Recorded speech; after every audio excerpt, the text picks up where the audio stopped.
What starts here changes the world. I have a few suggestions that may help you on your way to a better world. And while these lessons were learned during my time in the military, I can assure you that it matters not whether you ever served a day in uniform. It matters not your gender, your ethnic or religious background, your orientation, or your social status. Our struggles in this world are similar, and the lessons to overcome those struggles and to move forward, changing ourselves and changing the world around us, will apply equally to all. So here are the 10 lessons I learned from basic SEAL training that hopefully will be of value to you as you move forward in life. Every morning in SEAL training, my instructors, who at the time were all Vietnam veterans, would show up in my barracks room, and the first thing they'd do was inspect my bed. If you did it right, the corners would be square, the covers would be pulled tight, the pillow centered just under the headboard, and the extra blanket folded neatly at the foot of the rack. It was a simple task, mundane at best, but every morning we were required to make our bed to perfection. It seemed a little ridiculous at the time, particularly in light of the fact that we were aspiring to be real warriors, tough, battle-hardened SEALs. But the wisdom of this simple act has been proven to me many times over. If you make your bed every morning, you will have accomplished the first task of the day. It will give you a small sense of pride, and it will encourage you to do another task, and another, and another. And by the end of the day, that one task completed will have turned into many tasks completed.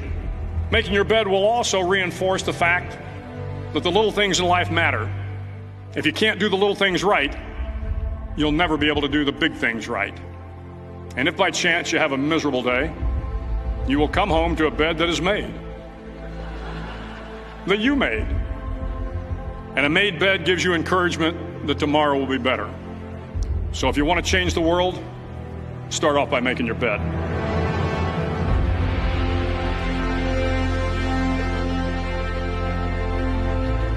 During SEAL training, the students are all broken down into boat crews.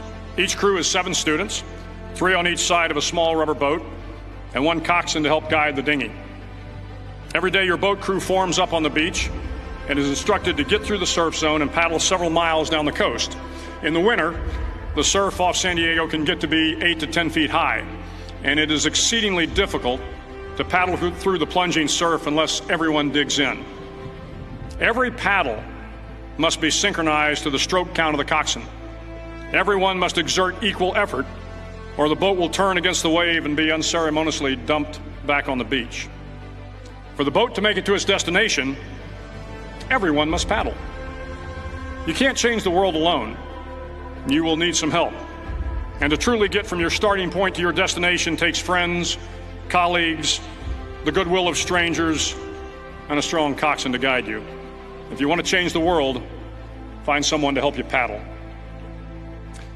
Over a few weeks of difficult training, my SEAL class, which started with 150 men, was down to just 42. There were now 6 boat crews of 7 men each. I was in the boat with the tall guys, but the best boat crew we had was made up of the little guys, the Munchkin crew, we called them. No one was over 5'5". The Munchkin boat crew had 1 American Indian, 1 African American, 1 Polish American, 1 Greek American, 1 Italian American, and 2 tough kids from the Midwest. They out-paddled, outran, and outswam all the other boat crews. The big men in the other boat crews would always make good-natured fun of the tiny little flippers the Munchkins put on their tiny little feet prior to every swim. But somehow these little guys from every corner of the nation and the world always had the last laugh, swimming faster than everyone and reaching the shore long before the rest of us. SEAL training was a great equalizer. Nothing mattered but your will to succeed, not your color, not your ethnic background, not your education, not your social status. If you want to change the world, measure a person by the size of their heart, not by the size of their flippers. There we go. Hello, everybody, and welcome to the Cares Project podcast. We are back today with Tonie Wells from Saskatchewan, she's a freedom fighter, You were a sheriff, and now you're on the other side of the law, doing the paralegal work and so forth, and fighting for independence and change in the province of Saskatchewan. So, welcome to the show. Thank you. It's good to be back. It's been a while. Yes, it's been a very, very long time. So, you want to reintroduce yourselves to our audience? Yeah. Well, for those that don't know me, like he said, my name is Tonie Wells. I am a mom of 4 now grown children. They were born and raised here in Saskatchewan, and for a long time, I have been forced onto the other side to fight for what is right and what is legal in this country, and now in my own province, watching it crumble and be choked to death, regardless of what anybody says here. So that's my thing. I'm heading up numerous initiatives here. I am a business owner, so I do a lot of legal pathway work within my own company in debt collection. And this will be just the next step to seeing Saskatchewan, or I guess, ignore the pun, but be all that it can be. Yeah, there needs to be some definitely changes going on in Saskatchewan.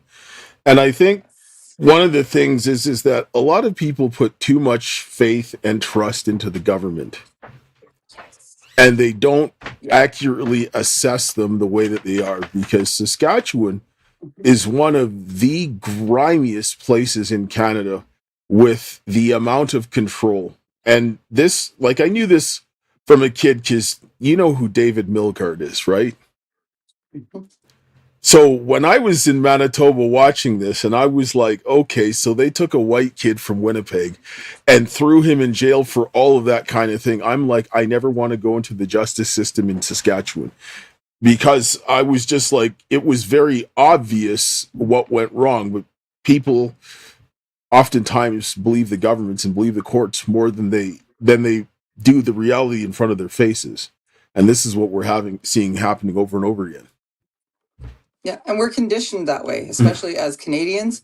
We are conditioned to just walk in blind faith, sorry and excuses, and I'll bump into you, and then we say we're sorry that you bumped into me, and we're conditioned for decades and decades just to be sorry for living and to be on the bottom of that barrel because we're not up here, and we're, conditioned that way. And that's the way our brains work. And it takes a lot to break your mindset free of that and believe that you are worth more and that you deserve to have more. And Saskatchewan is a prime example of that. I mean, Saskatchewan's been the brunt of Canada's jokes for as long back as I can remember. I know. And I grew up in Winnipeg, and we were always, at least we're not Saskatchewan.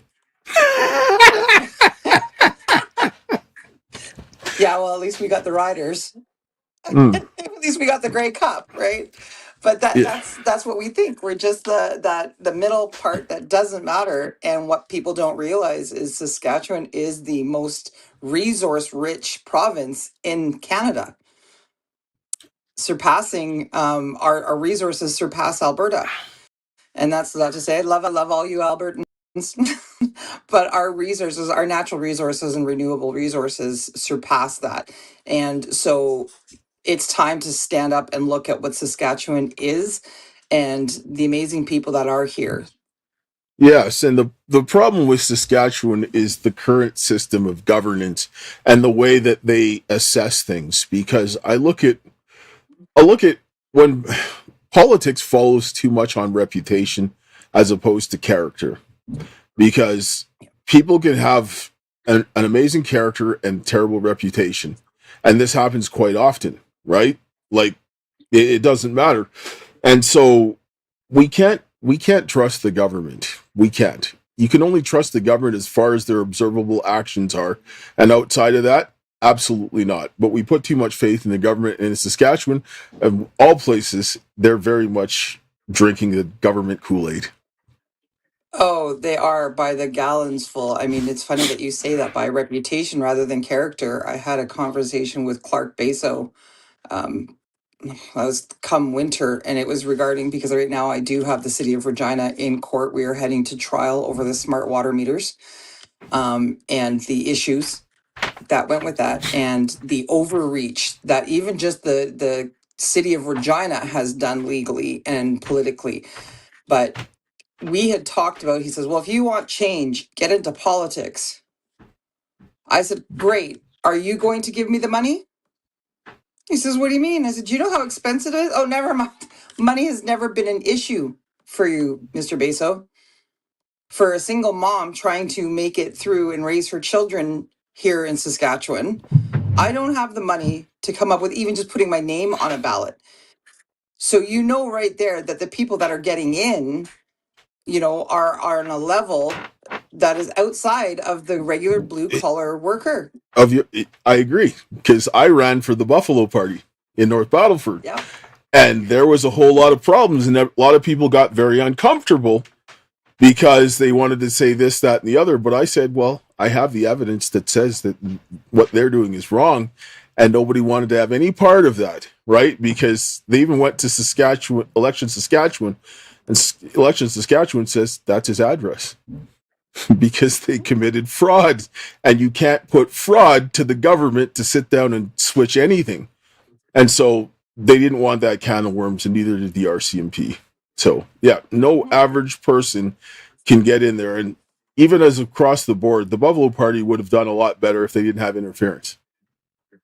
Absolutely. And the Buffalo Party put a wrench in things, and it threatened a way of living for these other guys that they just were not ready to let go of.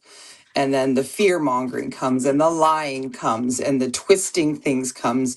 And it drives me crazy that we are just so ready to grab onto those lies and that nonsense and just be like, oh, can't vote for that person. We had Bob Pierce, I guess to Canadian or Saskatchewanians, he is Dancing Bob.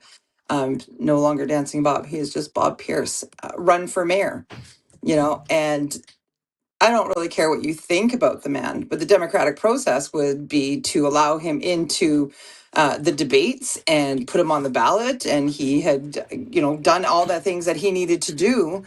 And, he's a bit of an odd character. He knows that, but people wouldn't even give him a chance, and they just smear campaigned him. Well, if you ever actually sat down and listened to the man, he's incredibly intelligent. Yes.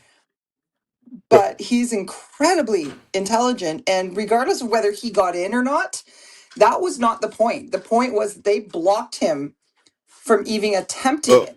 Yes. Everybody, we have the legal right to do that, and they blocked him and wouldn't even give him an answer and just shut him right out. And it's like, that is not the democratic process. You don't get to pick and choose who does this, and we've got to get away from that in Saskatchewan. I don't need to be told what to do. I can figure it out myself. And if you can't, well, that's why I'm on the show now. Oh, yes. I mean, like, I had the same issues in Saskatchewan when I went to go and do stuff. Like, I didn't get into, they made sure that there was an error to keep me out of the candidates forum and so forth, because nobody wanted me talking inside of those candidate forums. Because if they listened to what I had to say and then they listen to what other people have to say, people would be like, wait a second, right? Like, why not do this? Because I spoke to Scott Moe at Spears, and actually even clipped my video at CTV, and they only clipped it, but they didn't put the portions where I was talking to him, and they knew that, because if they did, people would be like, well, what's going on? Like, because absolutely he knows what's going on. And I told him directly, he knows what was happening. He knows that his attorney generals are involved in all kinds of things, and not just with myself, but with other people. Right? yes. And Saskatchewan is run by a criminal organization, and there's a good old boys club. And if you ain't in it, you're not getting anywhere. Yeah, and that good old boys club has allowed, for lack of a better term, the good old girls club to come in from the far left.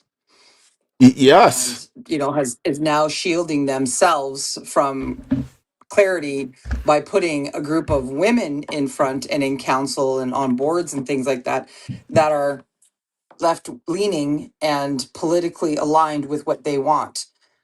So it's just a deflection. Are they still in power? Absolutely they are. But we're going to just deflect, and we're going to put this Nancy in, and we're going to put this Shannon in, and they're all going to do exactly the same thing, but they're female. So you guys can't be mad because there's now a bunch of women on the boards, and the old man's club is no The longer in the reality. We just have a knitting club now. the good old boys club still is the ones who are putting the female club in there, Yep. and they're getting them to do their dirty work because women can get away with doing things that men cannot. And they knew this. 1,000%. And Yep. if society was still run predominantly in those areas by men, there'd be a lot more responsibility because the other men would be like, what you're doing is affecting my family too bad. And if not, you're going to get consequences.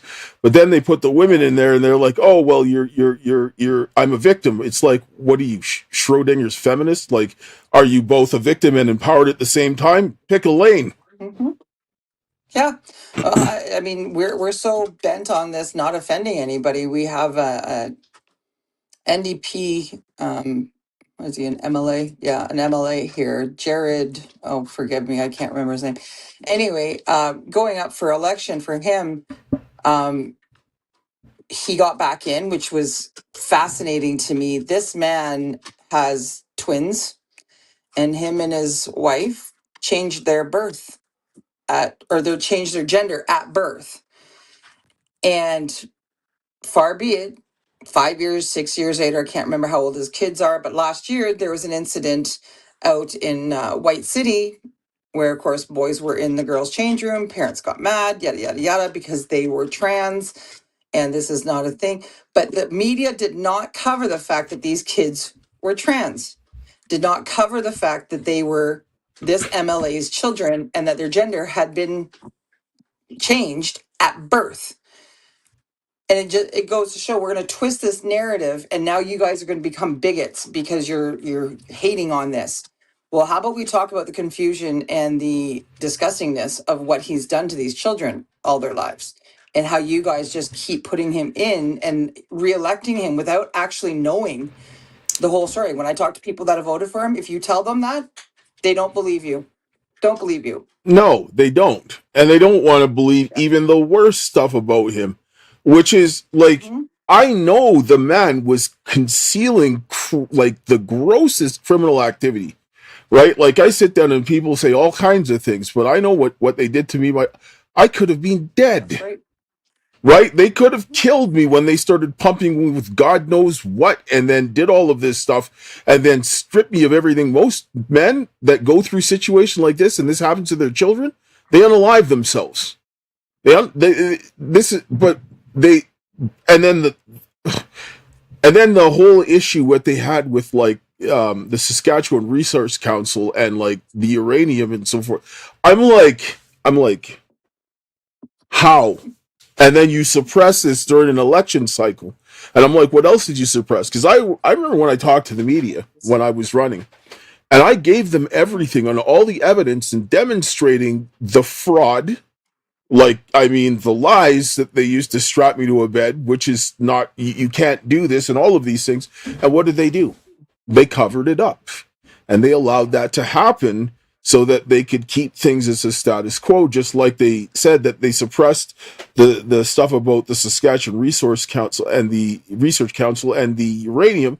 And I'm like, you realize that stuff can be used to build really bad bombs? Like, I mean, you might want to keep And track of people that. don't want, they'll tell you all the time, do your research. And I'm like, okay, here it is. And then they're just crickets. And it's like, can you stop swallowing the Kool-Aid? Stop swallowing what the government is giving you on mainstream media.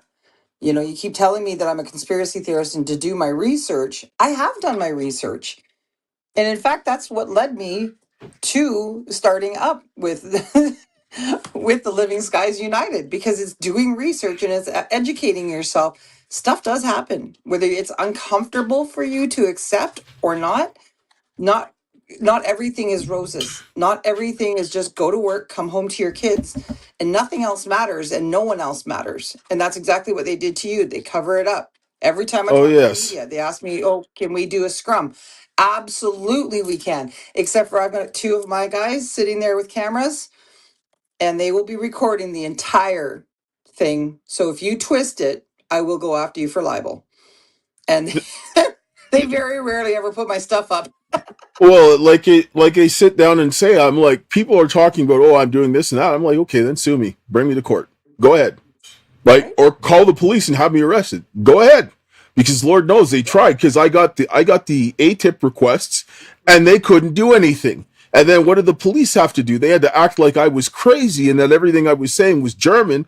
But I mean, I can give it to an uneducated immigrant in a detention facility, and they certainly could read that and understand it very well. And everybody else I've given it to, but our country is very indoctrinated, and it's to a level that is even beyond in the United States.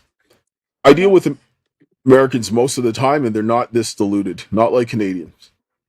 No, no. And I think that Canadians have, I mean, this is generational delusion. Cognitive dissonance has been such a big thing in this province and in Canada for as far back as I can keep researching. And that's just, we'll ignore it. I mean, come on, really, you had to ignore the minus 40, minus 50 to actually be a pioneer here and want to settle in this land. So going Yes. back a long way.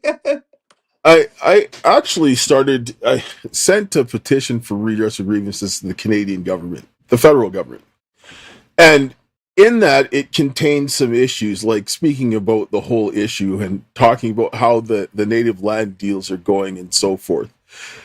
Well, there's a whole bag of worms that nobody wants to go, can of worms that nobody wants to open.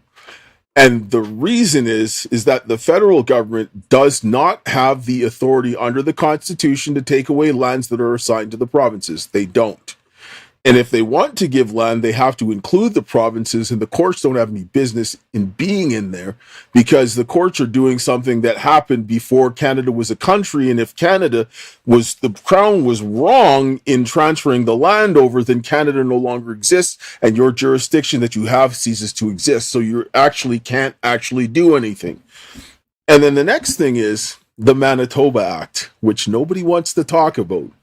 Right? Because it's different from all of the other provincial acts because it was done before it was given its authority from the 1871 Constitution Act, which means the Manitoba Act has constitutional force that the Alberta Act and Saskatchewan Act does not, because that is where the actual power to create the provinces was. And then there's a funny thing in there about the Métis, which they called the half-breeds. They gave them the 1.4 million acres to do what? What was the purpose of it giving it? What did they say in the Manitoba Act? I don't know. I don't remember. To extinguish their Indian title. To their Indian title. This is why they did this. Because they recognized that the Métis were Indian. And if you look at the way that the Royal Proclamation was, it was more about the system of governance tied to the land, whether it was tribal or more organized, because there was a bunch of different tribes that were at various levels of organization at that point in time. And because of the Métis and what they were doing, they had a big problem with the Métis. And this is the issue that they had. The Métis could speak English and a bunch of native languages and French. So they were bilingual. They were also very good exploring, and they understood the land because of the fur trade, and they were going all over. And a lot of them were very smart. And so what ended up happening was when they did all of this stuff in Confederation, when Louis Riel was like, no, I don't think so, because he was in the States, and they came up and they were like, no. And they formed the provisional government. And then they put a Métis Bill of Rights. You should actually go and everybody should go and look at what he put for the Bill of Rights of what he wanted. He wanted judges and sheriffs elected, which they did not want that to happen. And then he was going and uniting the different tribes for them to negotiate. So after what they did to them, and the Manitoba Act was to try to quiet them down, and then they bent them over because they didn't properly give out the scripts. They didn't give them the land that they were already living on, And then they handed it over to other settlers, and then people were just saying, too bad. No, that's not the way it works. And if you actually look at the Constitution, the Métis are the only ones who have constitutionally protected land. No one else does. Yeah. And so Yeah, people, because they didn't care about that, this is why we're at where we're at now. And I proposed a solution which some people didn't like, but at the end of the day, they need to give the natives individual property rights. They have to. Because if they do that and they do what they did with the Métis, when they got control of that sovereign property and the band got their sovereign property, they'd have it set up like how Edmonton has its own jurisdiction. Then they retain it. They get taxes and all that sort of stuff, and that's it. And they don't get to go ahead and impede with somebody else. And that's the way it should be done. Right. Because if you're going to sit down and say, well, I'm going to take everything because of what happened and screw everybody else off, guess what? You destroy the entire country. It's like, make a deal, get it done. Nobody's going to get everything they want, and that's just life, but you can make it livable because none of us were alive to create this mess, but we're certainly left with the consequences. And that's really it. Well, and that's about it's so far gone to the point where we have to even discuss this stuff. You know, I'm not a big person for saying, hey, like I am a Métis woman. I am registered. Lou Riel is my fifth uncle, literally through bloodline. And I just say there's a time that we have to stop looking backwards while trying to go forwards. You can't keep walking in two different directions. And if we keep reliving the past that I wasn't here for, that these other people weren't here for, we're never going to get that step forward. So it is time. And that's, again, right, with Saskatchewan leaving and people, I get emails, hate mails, whatever you want to call it. I personally like to call them fan mail. Some of my fans aren't very happy, but whatever. They stating that, you know, you're never going to be able to do this. You've got to have, you know, the treaty rights and this, that, and the other thing. And it's like, can you guys please stop going with what you're being told again and go and actually read through your treaty rights. Go through and read between the lines. Go and figure it out and figure out what your chiefs are doing, especially in Alberta right now, when we've got chiefs that are paid, bought, and sold to turn their people into slaves. And then you turn around and you look at BC and it's like, okay, keep going. But somebody better go look up UNDRIP and figure out what the government's going to do with UNDRIP to you guys while you're so busy defending them. People need to actually go back and read the Indian Act. And I did. I went back to read it. And it doesn't say ownership. It says possess. Possess. You are a tenant and the federal government is the landlord. And this is not the way it was supposed to be. Because what they should have done was what they did with the Métis. But the reason why they wanted it, they wanted to have a control. And the people who did this were doing this with an objective in mind. Because when you look at the term Indian under the Act, it was a constitutional category, not a race. Because they are very varied all over. Like if you go to look at the natives on the East Coast and go to the ones in the West Coast, completely different. Go to the ones in the States, very different. And then you have like the Navajo, which are actually the Dene that came from Canada and went down there for a long time and just stay there, right? And then there was always this migration and so forth. So it's very different. So if you noticed, right before Confederation, the British started to change the language slightly, and then after Confederation, they started to make the change. And then after they dealt with the natives, the Métis, then they created the Indian Act and then said to the Métis, after they got the ones to come from the States to some and say, we'll give you land, oh, guess what? You're not Indian. Too bad. Sucks to suck, and you're not getting any property, and now you have no connection to the United States. Right? Yes. And it's just something that, and at some point in time, whether you be Black, white, First Nations, Chinese, we've got to move forward. And we've got to start doing what's best for our humanity as a whole, rather than falling into play with what the government loves, which is that division, that race card, that hatred, that all that. And just get over it. I know it's going to be hard because it's all you've known for some of these people all their lives. But at the end of the day, until we put that down, we're never going to go forward unless it's going to be by force. And I literally am in Saskatchewan right now saying, I will drag you kicking and screaming into a better life. That's The where I'm at, because I want what's better for my kids. I've got 2 kids that have moved to Alberta. I've got 2 here. Like, and stop it. You're splitting up my family. and Alberta is really not any better. I'll tell you that right now. It's not. Right? Like, I mean, they're all of the politicians, they're just playing games, right? Like, and this is the one issue I wanted to bring this up about the Indian Act, about why what they did is so wrong, and that we have an obligation to fix what the government did. Otherwise, we're going to create more problems, is because when you don't own land, you have no incentive to deal with it. Are you going to spend money into an apartment that you don't own? No, you won't. And then it allowed them to be in a system of dependency where they have the corrupt chiefs who get all the money from Ottawa. And if you don't suck on their teats, they're not going to give you money and you're not going to get help. And then they're sitting there at the mercy of these people. And so now what the best thing to do is the reserves that they already have, and even if they have to expand them a little bit, give each one of those guys land rights for themselves. And I said that they should give all Canadians mineral rights if you own property, and go the way of the states, and then you get more money for the people, because the best thing that you can have is a property owning person to be a deterrent against the government, because if you have your own property, you can become self-sufficient. If you don't, then you're dependent. And this is why people don't understand. This is why the natives get trafficked so much. This is why they're in so many situations, because they've created a system of dependency and have used the force of the government to break them.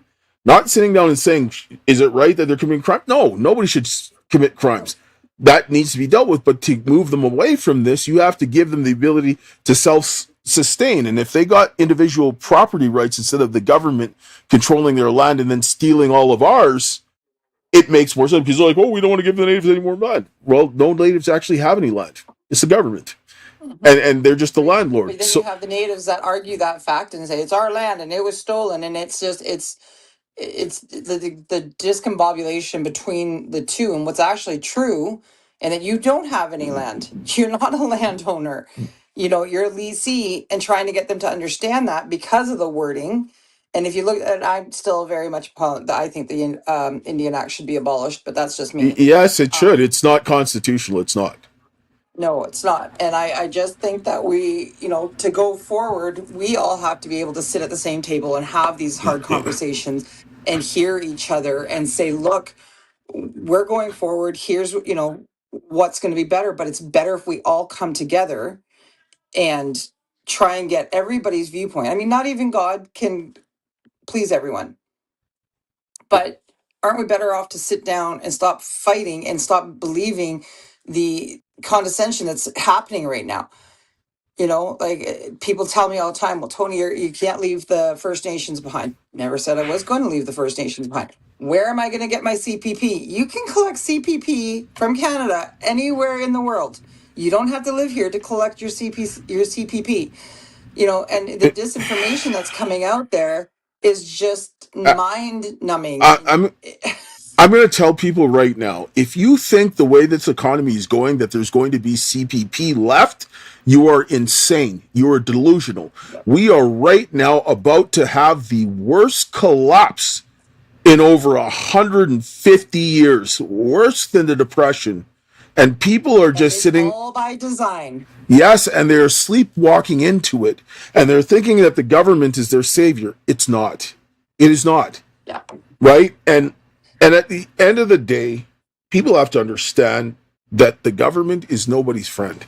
I don't care whether you're native, whether you're white, you're black, or anything. The government, the government gives each group something to piss the others off. And at the end of the day, white people have to understand this. I grew up in Canada. I grew up around all white people, right? They were very much treated differently, and I could see this growing up. And people act like, oh, what privilege? Excuse me? I do something wrong and I go to prison. That was my experience. But I didn't. What was I taught as a kid? I wasn't taught to complain. It was work harder, right? So I mean, there was no DEI when I was in school. If somebody did something, you just had to suck it up and work harder. So my mentality was like, well, I'll just keep working harder. Like, this is why I don't quit, because I had to go through these challenges in life. And then I sit down and I watch people here.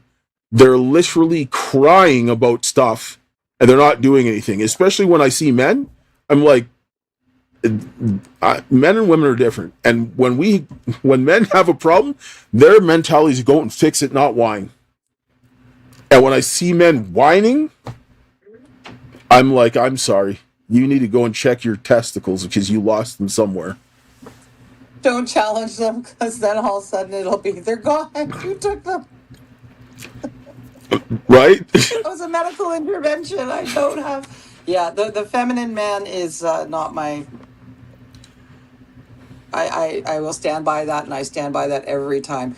Men and women were designed differently. And if you can't get over that, even emotionally, the way that men were wired and the way that women were wired, that's, that's part of the problem right now, is this differentiating. And I've gone through it so many times with people that again, right? It's that constant pressure to be accepting, constant pressure to accept what's going on and not offend anybody and not hurt anybody's feeling. You know what? I'm bloody well sick of it. Because when those same people with the mental health issues hurt us, I have to sit there and take it. Absolutely not. I, Absolutely not. And if you go through my children, I will go to jail with a smile on my face, shaking hands and waving at the camera if you come after my children again like that. I've already gone through it with my kids. I mean, granted, not anywhere near what you did, but put something pornographic in front of my children that's perverse in Lumsden. And, people still tell me to this day, that didn't happen, Tony. And I'm like, I've got the cards. It was my kids. What are you talking about? they, but they did a survey here in Alberta. Said 98% of children before 18 are exposed to pornography. And a third of those before the age of 10. This is a government survey. Go look it up. Mm-hmm. I mean, we put it on a pod. And so you're going to tell me that they're getting pornography and they're driving this pornography into the hands of children and so forth. And when you're looking at what they're doing in the schools, like the guy, his name is Alvin Lee, he does Courage as a Habit. He called it the transgender trafficking because the way that they're using like the SOGI, or they call it the SEL in the States or whatever, it is using tactics that child traffickers use to gain victims. Yeah. And when you look at this ideologically, and if you look at the action, it is the same type of action. So why are you spending money to exploit children with your taxes? Yep, but people won't hear that. And the same way that I've told people, go look up what Lupron is. Please go look up what Lupron is. Look what drug they're giving these kids at a young age, and look at the fact that we also sexually castrate sex offenders with that same drug. And then tell me that you want, to support this and this mutilation of our children. Yeah, and now they're letting these guys walk, and then if you say something to hurt someone's feelings, they're putting you in prison. Yeah, I can't wait for the break. I can't wait for a gym membership and 3 square meals a day. And maybe I don't have to pay bills in there. I can start a revolution. Apparently that's quite popular. So, I mean... We just got to take a short break. I got to play a commercial from a sponsor. Perio, co-founder of Mark37.com. I spent my career in Silicon Valley working for high-tech infrastructure companies, and I've witnessed firsthand the surveillance apparatus they've built. Most of you already know we're in a digital war right now, but are you really aware that we're trying to fight this war with the weapons and tools of the enemy? That Android or iPhone in your pocket? That MacBook or Windows laptop? It's a tracking device feeding everything you say and do to companies that want you under their control or eliminated entirely. Every text, call, location, even how long you pause on a post, they track it all and use complex algorithms to then use this data to manipulate your behavior. If you knew someone hacked your devices and was selling your data without your consent, you'd be furious and terrified. So why are you okay with these companies doing this to you right now? Here's what they don't want you to know. There is another way. At mark37.com, we offer phones, laptops, tablets, and even basic flip phones, all running systems big tech can't access unless you explicitly give them access. And what's even better is you also don't need to sacrifice productivity. I'm one of thousands of geeks mobilized across this country, building tools and providing education and support to help you live anonymously online before they enforce digital ID. Go to mark37.com. Sign up for a free 30-minute digital privacy consultation. Join hundreds of thousands who have decided to stop feeding their data to companies actively working to enslave us. Take back your communications. Take back your data. And may God bless you on your journey. Yes, and so if you want, you can use a promo code for Karis to get 5% off the phones, and they are available in Canada, especially with like all of these nice bills coming down to intrude on your privacy. These are going to be a good investment to keep you out of prison. They absolutely are. And yet another reason that we need to get out of this matrix called Canada. Yes, but people don't understand, like, logistically speaking, what is happening and why Canada is the way that it is.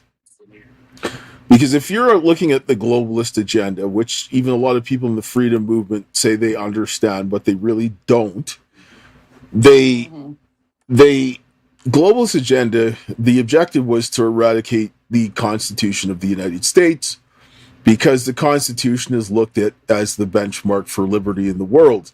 Now, if you want tyranny, you need to do away with the Constitution. Otherwise, you're going to have problems. And the American people are just not the kind of people to just take it lying down. And so, in order to help destroy the United States, well, you have to infiltrate it, because trying to like attack the like North America, like coming over like the Arctic, is insane. That's just, you're not going to get anywhere because everything's going to freeze. You're not going to have enough fuel and everything else like that. You're easy pickings. Now, if you try to go across the ocean, well, then you got problems, because, I mean, how are you going to land when you've got everything ready on the shores to take you out? It's going to be a lot harder. And if you try to do that, so then what's the easiest way? Well, you don't want to push the button because nobody wins. So you have to infiltrate them. And then if you're going to do that, then you need to go also and control the country right next to them that has the longest undefended border in the world, which is Canada. And our infrastructure is tied together so much that if they took control of this, you could give them serious problems by cutting things off. So Canada is necessary as a staging grounds to help destroy the United States. That's why they want this so badly. And people who are running away, they're like, well, you can run away, sure. But if everybody leaves and we lose this country, America's in very tough. Yeah. And that's, you can ignore it, you can whatever, but ultimately, as people keep saying, I love this country and I'm pro Canada. And my simple question to people is, if you are against separation, what is it that the federal government has done for you that is so phenomenal that you want to stay? And I understand it, but if you look at how many other countries, and I guess people don't realize that there's quite a few countries out there that have separated or they've become independent from what they were. It just takes a simple look at the Soviet Union to start figuring this out. And the position that we're in right now is just, we have to do something. We have to get on board. Our pathway in Saskatchewan is, at least 5 years. We're going to try and amp that up and high speed chase Alberta in that. But we have our work cut out for us here in Saskatchewan. So if you're going to tell me that you're for Canada, I would love to hear your reasons of what they've done. I mean, we just had, this is how great it is. I don't know if you guys have ever heard of Just Bins. So a waste disposal company has become our signature, our go-to for real news here in Regina, sometimes Saskatoon. So what this fella did, and it was unintentional in the very beginning, and he was just kind of posting things up that he saw around town, and it just built, and people send in videos, and people send in different responses, and it's wild because he can't be controlled. He's not bought, and they've tried to shut him down because he is showing the real crude area. I mean, keep it classy. Regina is definitely not our motto, but when you've got a waste disposal company that's giving you better news than the actual paid news or the government or the politicians, that's saying something huge. My daughter and we got cut off on the ring road here. Did no explanation of what was happening, just the police had it blocked off in the middle of the afternoon. My daughter turned and said, "Mom, check just bins. They'll know what's going on." Sure enough, like as we're sitting there in real time, somebody is posting to just bins about what's going on. And I'm like, "Oh, we're going to go this way." Like, so we have that ability to get out and do these things on our own. But, if you're going to stay with Canada, I can't help you. I'm not going to help you. I'm going to work for my children's future, my grandchildren's future, and my great-grandchildren's future. Pretty simple. But that's going to take a lot of fighting to come up. Do I like the Canadian people? Do I like the country itself? Sure, I do. Do I like the government? No. Nope. No matter how much I love the country, I am not going to submit to tyranny. I'm sorry. I'm just not going to do it. Yes. Because complacency this is not the way to go, right? Like, I don't want to be a slave. They're trying to make me live like one, but I still don't want to be one. Yeah.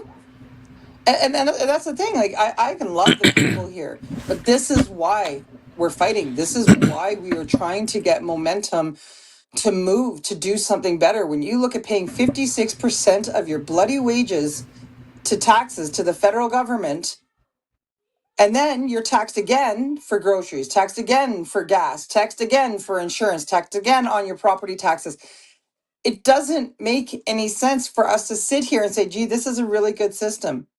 Well, what do? You just, you can't stay in this. This is not a sustainable future going forward. And that implosion that you were talking about and that collapse is coming faster than people think. As soon as we selected Mark Carney, and Mark Carney selected his group, not elected, guys. This is not a democracy in Canada anymore.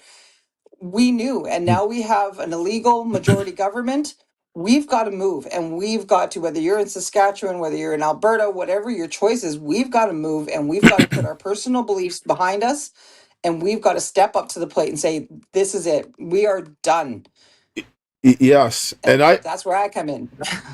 And I've told people what they need to do in order to get things done, because people go ahead and they play the game that the government sets out for them to play. I'm like, read the actual Constitution for yourself and then read the Charter. Like, I actually had a lawyer that was talking on X and said, well, people don't really use that portion of the Constitution. They just use the Charter. And I was like, come again? I'm like, excuse me? What do you mean? Well, because the separation of powers is in the 1867 portion of the Constitution. And if you understood, once the provinces were given possession of the crown lands, there's only limited things that they could do, and that was like build infrastructure. Giving out lands for the reserves, that's not part of it because it's now under the control of the provinces. So you have a constitutional quagmire that you have to deal with. And they're doing something that's not saying, they're like, oh, it's implied. No, it isn't really. I said, the lands in the provinces are under control of the provinces. So how are you, since the province is controlled, is now going to give out land? You can't. And then the court doing this, the court doesn't have the jurisdiction to do this. A court can only exercise judgment, not will or force. But now you're seeing the court is usurping both the legislative and the executive branches and rolled into the one. And then they want to sit back and say, oh, well, we can't do that. Well, really? I'm sorry, but if you're a head of a province or a head of the country, you control the executive. The executive is the cabinet, and the prime minister or the premier is the executive. You want to get somebody arrested, you go direct. The attorney general will go direct somebody, and they're going to start hauling you in. When they came to clear out the blockade of Coots, was that the RCMP who did that? No, that was Daniel. No, sorry, it wasn't Daniel Smith, but it was the conservative government, right? Kenny and those boys, right? Yep, So they were the ones who directed that. So when they're like, "Oh, we can't interfere," of course you can. You're just lying. Of course you can. Absolutely. You just won't unless it suits you. And we know that we're going to be going up against that because Saskatchewan's Referendum and Plebiscite Act, although we have a referendum act, we do not have the mechanisms to go forward like Alberta does. So Saskatchewan's first step in this all is gathering, number one, education to everybody. But we've got to challenge the Minister of Justice to say, hey, we need the mechanisms to go forward. And whether it's not with just separation, it could be anything. You know, when we're talking about having a vote and as a people, we don't have any of that right now. None of it. Saskatchewan is dead in the water with that. But how do you plan to get that done? This is the big question. So there's so many ways.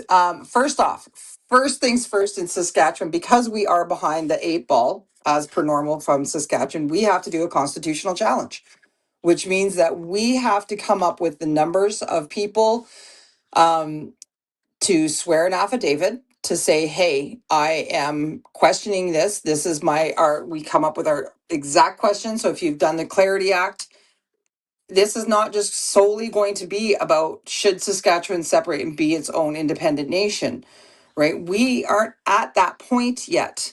We have to back the trolley up, take it to the government. Unfortunately, yes, after everything that we just said for the last hour, we have to take it to them and challenge them and say, you guys need to give us the pathway forward legally to do a people's-led referendum. So that's going to mean putting signatures on paper, getting that all together, and that's going to be hundreds of thousands. And then we're looking at, we have to file that constitutional challenge with the Minister of Justice. Do I have faith in the whole system? I would love to tell you, yeah, I don't. So we know it's going to be a push, but that is why I'm spending all this time. Prairie Rising is spending all this time. Oh, Dale's like, hold on, I got to interject. Yes, because this is when I started to do look into what was going on. I went back and I looked into, for example, the petition for redress of grievances. This comes from the Westminster parliamentary system. We both got this from the UK. So what it is the actual strongest thing that you can do, legally speaking, as a citizen in the country. And it was codified under the First Amendment of the United States, and for good reason.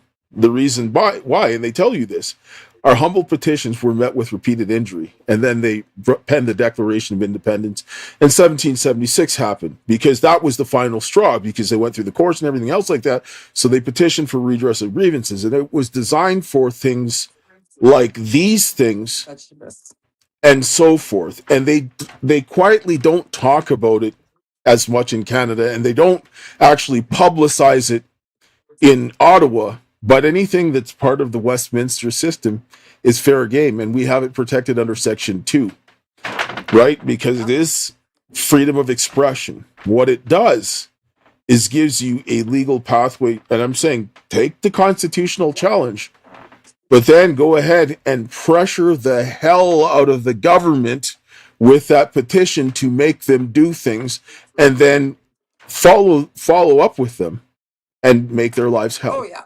absolutely. And that the petition, and what people don't understand is you can do all these petitions online. You can go here, you can go there, you can sign this, you can sign that. Those petitions are not binding. No, they're not. Government can look at it and be like, yep, throw them out. How many times have we seen that? You can go and you can petition all you want, but unless it is a binding fact and it is properly done, it doesn't mean anything to them. So we can Yes. talk about why we want to leave and why we're upset and why we're doing this. But here's the how. We have to get in and we have to do this legally. I know a lot of people want to go off on tangents and do things. And yes, we have 3 different pathways, but each one has to build onto each other They have to in be, we order have to for us use to all of them. stay. We have to use Right. all of They them. have to stay legally frameworked so that we can build onto the next one. Because without doing step 1, we can't just jump to step 3 and expect a proper result or a legal result. We have to step back and say we need a binding petition that the government has no choice but to listen to now, and they cannot dismiss it. And so that is Saskatchewan's biggest challenge right now, is getting those signatures down legally, properly, and following the rules to get to put that petition through and put that I, pressure on the government to say we want this. I'm going to tell you this, and I know it's going to be unpopular, but most people talk about this from a get along perspective, but there was a reason why it was predominantly men in politics, and it has nothing to do with sexism or anything like this. Because governments came because people decided to be criminals and people needed to come together to protect themselves from said criminals. This is why governments came into being. And a lot of the criminals who were doing a lot of that in your face stuff were men. So men had to come together to protect themselves and their families from other bad men. Now, women can't go ahead and protect themselves from bad men. They need men to do that because by the time they figure it out, it's too late and the men are on top of them and it's like, too bad. And so this is fundamentally when politics happen, it's war between men. This is fundamentally the way it is. So when 100 men show up, it's different than 100 women showing up because 100 men, there's always that threat of deadly force. As a man, every time I interact with another man, there's always that risk of deadly force if something goes wrong. Because if that man's a pedophile, he's not going to last 3 seconds, right? Like, do you know what I'm saying? So this is what it is. So now when they have all that situation, they have the women there that they put there that you're like victimized if you're trying to protect your family and all that kind of stuff to try to cripple and neuter the men. But at the end of the day, when they come in and bring in this constitutional petition, how that comes in is like, this is your obligation and you're going to do it or there is the door. And that is the only way that this is going to go forward because you have the laws on the books they don't enforce. They have the constitution on the books they don't enforce. So it all basically comes down to play chicken, right? Either we're going to keep our freedom. Who's going to blink first? Or you're going to try to take it, and I guarantee you, I want it more than you want to take it because I will give anything to protect my children, right? You're trying to steal my money and steal me, make me a slave. I can guarantee you, you don't want that as much as I want to protect my family. Yeah, and that's really it. We saw this during COVID where it seemed to be, and I mean, I led a lot of stuff here in Saskatchewan, and my biggest complaint, I guess, was where are our alpha males? Our children are at risk right now, and it's all the mama bears out here. Now, I don't have a problem. I'm very proud of our women standing up. But let me tell you the difference that would happen when we have a wall of grown men. And like you said, there is that chance of deadly force standing in front of us saying, come at them. We're ready.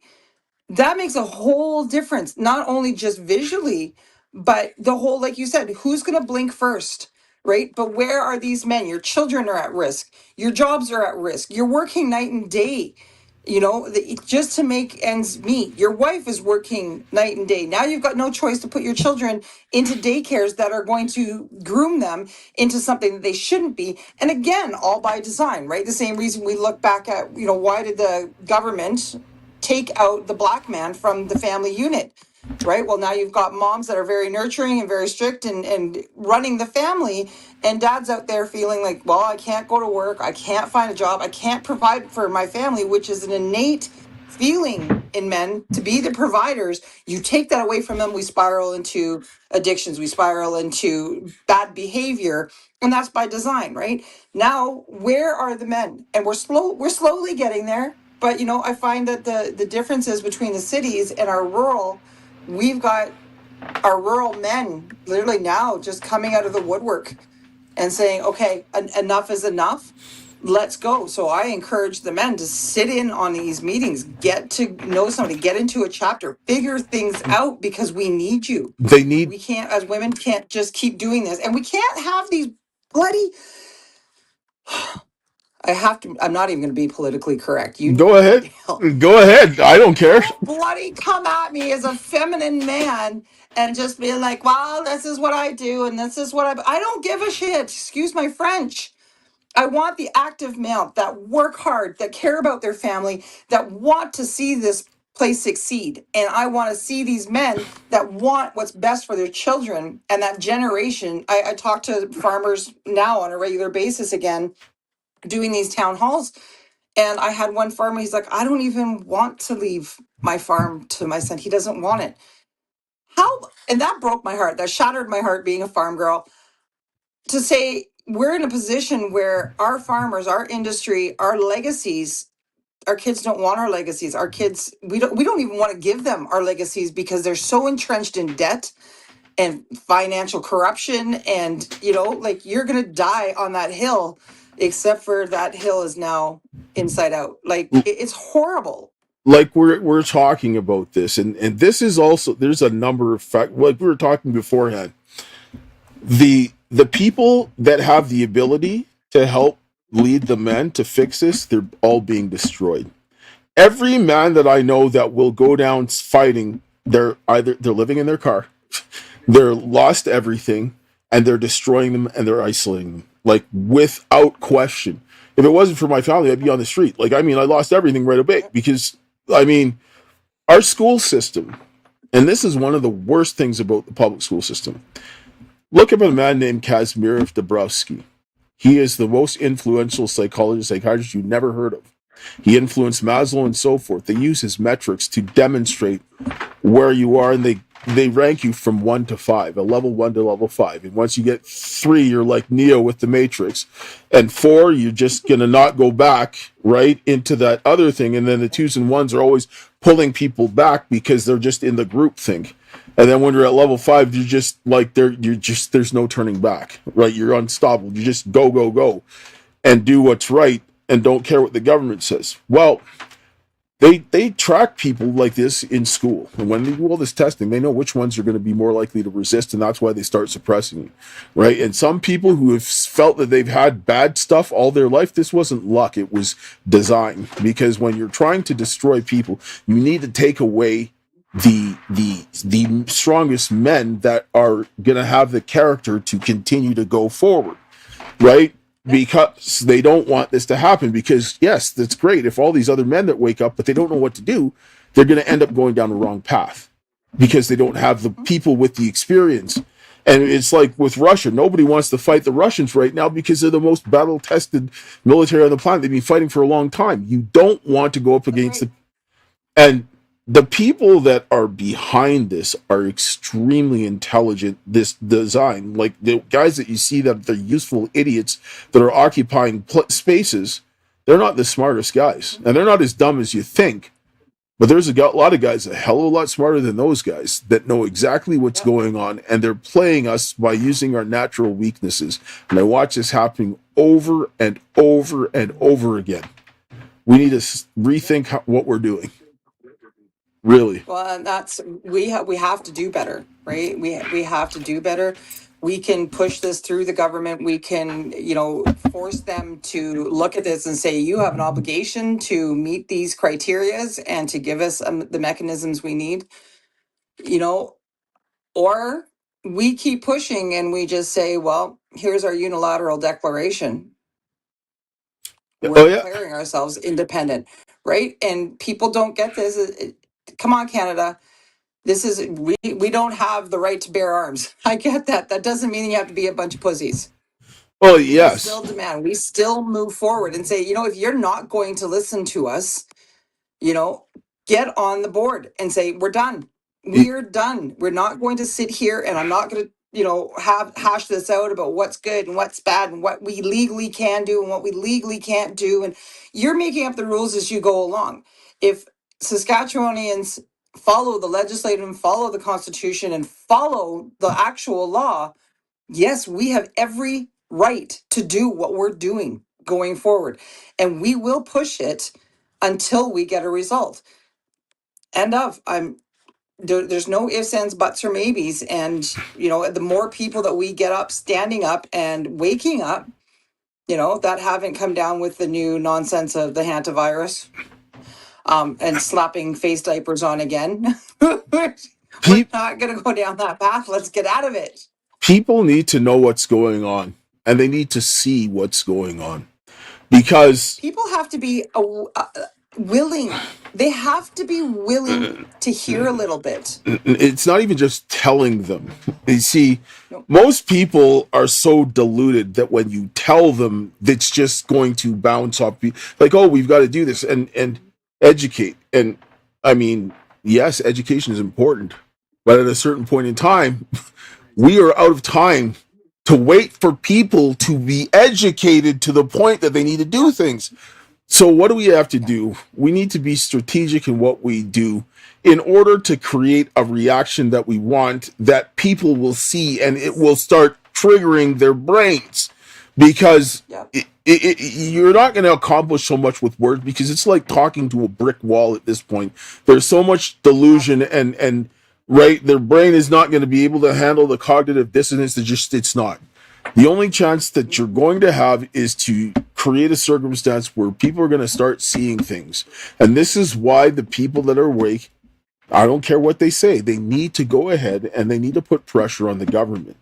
The question is how, because people going out and picketing, that'll get you arrested, right? You just can't go and just do whatever. That's right. You have to understand what it is that you need to do in order to put the pressure on them, and you can do this and make their lives miserable and make them start fearing consequences, because until these guys don't get through their thick skulls that there's going to be consequences and that their life is going to be hell, like how Trudeau was treated, every politician needs this kind of treatment, that they get told exactly what needs to be done, but this time you get a direction on what they are obligated to do, because I don't care what you say. They say, oh, it's a crown. I'm like, yeah, but the crown abolished slavery, so if they're trying to make us slaves, that's not going to fly. I don't care what you say. And so we need to just pressure them, and they need to capitulate, and if not, there's the door. Because that... And this is the thing, we don't need to, what people don't realize is that you don't have to be a lawyer. You don't have to be a politician. Like I said, I've got the city in court right now over these smart meters for their overreach. And do I think I'm going to win? I hope so. But the fact is more and more people are waking up, and I'm literally dragging the city through the mud by the tail, and I don't care, because you're overreaching. I get told I'm in court more often than not because I do debt collection. So I take people's debt that, like, if people owe them money. I work with a lot of construction companies right now. They give me their file. I take it to court and I sit it before a judge. I get an actual judgment. And I've dealt with the backlash there of, well, you're not a lawyer. No shit, Sherlock. Because then I would be enforced to say, to stay with your rules. And I would have to agree to who I can control and who I can represent and who I can say what to. I'm not doing that. I'm a regular, everyday citizen. As a sheriff, I'm looking at all of this, sitting there saying, you can't expect me to uphold the law and at the same time break the law. So hence why I'm not a sheriff anymore. Why I'm not involved in that anymore. You should send me the stuff that you have about the smart meters and stuff, because, I mean, those types of things is kind of really up my alley, because engineering is my background. Oh. Right? And it's and I know how to go after a lot of these things, and like the 5G and all that stuff. It is very simple. Yeah. Nobody wants to do it, but they're just cowards. But it's very easy, because when they put those things up, and this is where you notice the federal government were going directly to the cities and the municipalities, and they were bypassing the provincial government. Yep. There was a reason for that. It's called OH&S. when you're doing this, you have to have a list of all these things that are in there so that people are safe. And then when they're around people's workplaces, well, they don't have that there. So why aren't people asking about that? Yeah. That's How about you show me I'm being blocked with the FOIPs right now, right? They're like, oh no, you can't do this, you can't do that. Yes, I can. I absolutely can. I have not let that go. The city hates me. I don't care. The fact is, I now have migraines, tinnitus, and my first ear infection since they forced a 5G or a smart meter onto my house. Funnily enough, my bill is going through the roof. I wasn't even here for 3 weeks, and my bill went up $70. I've got an 81-year-old gentleman he's a widower. He's a widower. Anyway, lives by himself. He is on oxygen. It's just a lovely old $3,500 water bill. And they're making literally every excuse known to man. But I can't get the city to look at it. I said, that's fine. I'll see you in trial. Well, you can't be prepared. Like, we should go to case management. No, you're not listening to us. You're not believing us. You want to talk smoke up my ass? No, absolutely not. So we will go to trial for this, and we are preparing for that. Same way as that I'm preparing everybody to get ready to sign these papers, get involved in a chapter. My job is to set up the chapters and get every town, every city, everything in its own position to actually get ready to file this, right? And I can sit there and play their games as long as they want, but the pressure's not going to stop. I mean, you've known me for quite a while, Dale, and I've lost everything. Lost the job, lost the house, lost the car, lost my self-dignity with a stalker years ago. And, once that happened, and to be told by the police, well, you got to expect a certain amount of hate being who you are, Tonie. So apparently now you can beat and rape somebody and leave them for dead, and the police are going to tell you that, you deserved it because of you're standing up against the government. You're standing up against the police. A female officer tells you, oh, really? That's a pretty big accusation. Come on, do better. Why are we not holding these people accountable? Yes, because I actually talked to the RCMP in Airdrie, and my daughter and I, we filed torture complaints about what happened in Saskatchewan.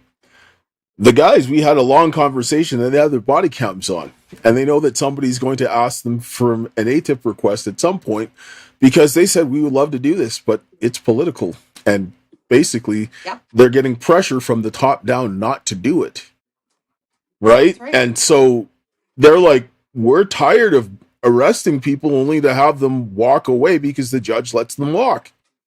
And so if you have police there that cannot do their jobs because someone's restraining them, that's a big problem. That tells you a lot about this country. Imagine, like anything else, it takes one police officer to stand up, two police officers to stand up. Now imagine if all of the police actually stood up and did their damn jobs, right? Like when I walked away from the force, it was just, I can't do this. I can't uphold the law and break the law at the same time. If everybody stood down, put their damn cuffs down and their weapons down and said, you know what, we're police officers, we're not doing this, things would change. But, also now the police officers who are supposed to be protecting you are protecting the government. And people are just, oh, well, look at that. That's, excessive force. Well, what are you doing about it? Other than just going online and bitching about it, what are you doing about it? How are you holding people accountable? You're not. Yes. Come on now, get up, move, let's go. Like, we can't, it's always going to be the same people. And of course, in the freedom movement, it's always the same people coming up. And, I have no intentions. If I have to drag their names through the mud, so be it. It is what it is, and it's going to keep going. Oh, yes. And speaking about accountability, I'm just going to play this short message that discusses a little bit about that from my daughter. Hello, friends. My name is Keisha, and I'm a proud member of the Métis Nation of Saskatchewan. And I'm also a survivor of human trafficking. My trafficking began in Saskatchewan, moved into Alberta, and even crossed into the United States. I was stalked, hunted, and ignored by the very systems over the last 5 years that were meant to protect me. This is why, with my father Dale Richardson, we started the Caris Project. This is an Indigenous, survivor-led movement for humanity dedicated to exposing trafficking, government corruption, and holding institutions accountable. One of the most powerful tools that we are using is the petitions for redress of grievances. These are lawful constitutional actions rooted in Canadian and U.S. law, and in treaties that tie us together across provinces, across states, and even across borders. These petitions are precedent-setting. They create a binding record. They demand accountability while representing reconciliation in action. Indigenous and non-Indigenous people working side by side to preserve liberty for all. But we cannot do this alone. We need your help to keep this movement alive, to raise awareness and to build a legacy of justice for Indigenous women, for trafficking survivors, and for families everywhere. Thank you. Please stand with us. Your support makes this work possible. Together we can restore justice, heal families, and defend freedom. And I will close with my favorite quote. The greatest want of the world is the want of men. Men who cannot be bought or sold. Men who in their inmost souls are true and honest. Men who do not fear to call sin by its right name. Men whose conscience is as true to duty as the needle to the pole. And men who will stand for the right, though the heavens may fall. Thank you.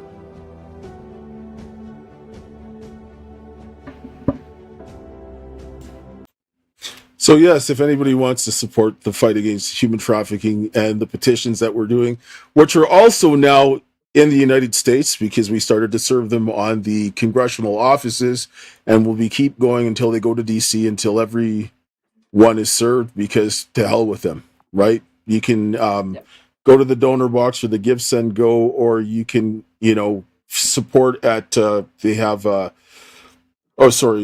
oh wow, brain fart. You can go to mypillow.com/cares and, get a good pillow, right? You'll see the stuff in there. You'll get a discount, support the cause. And also, if you need any type of document writing, come and talk to me, because I can help you out. I'm not a lawyer, but I will help put together your documents, and I will also help put together your appendices, because I do this like crazy all the time. Yes. Thank you. But yes, back to kind of what we're saying. When I started to deal with the people in the United States, they are very much fed up and ready to go. And they're looking for a pathway, and they understand. And when I began to speak to people, tell them what was going on, they're like, yes. And I talked to Sheriff Richard Mack, and he was the one who took the government to court over the 10th Amendment. And anything that isn't given to the federal government or the states, that right belongs to the people. And when you want these type of grimy types of investigations or things pushed forward, the petition for redress of grievances is the way to do it. I went back and I looked at the common law with it from the British system, and the people are the ones who dictate the urgency. And when they receive it, they have an obligation to read it into the floor and then discuss what needs to be done with it. But they're criminals, so they need to be forced.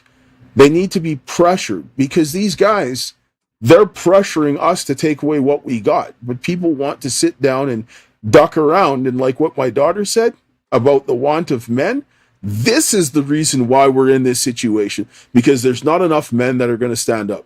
Because when the men sit down and say, okay, we have enough, and we're going to be protecting the women and our children, it's too bad for them. Because when you have men that are protecting their families, they will go further than men that have no family. It's the way it is. That's the way we're designed. Yep. And that's humanity at its very finest. Yes, and we need that, because yes, the women have been doing this for a long time, but the women are not going to get the same thing, and the women are not going to beat the men at a game that's designed for men. It's just never going to happen. I'm not going to try to be like a woman. I don't even know the first thing. So why are you going to try to play the game of war with men the way men play? You're not going to win.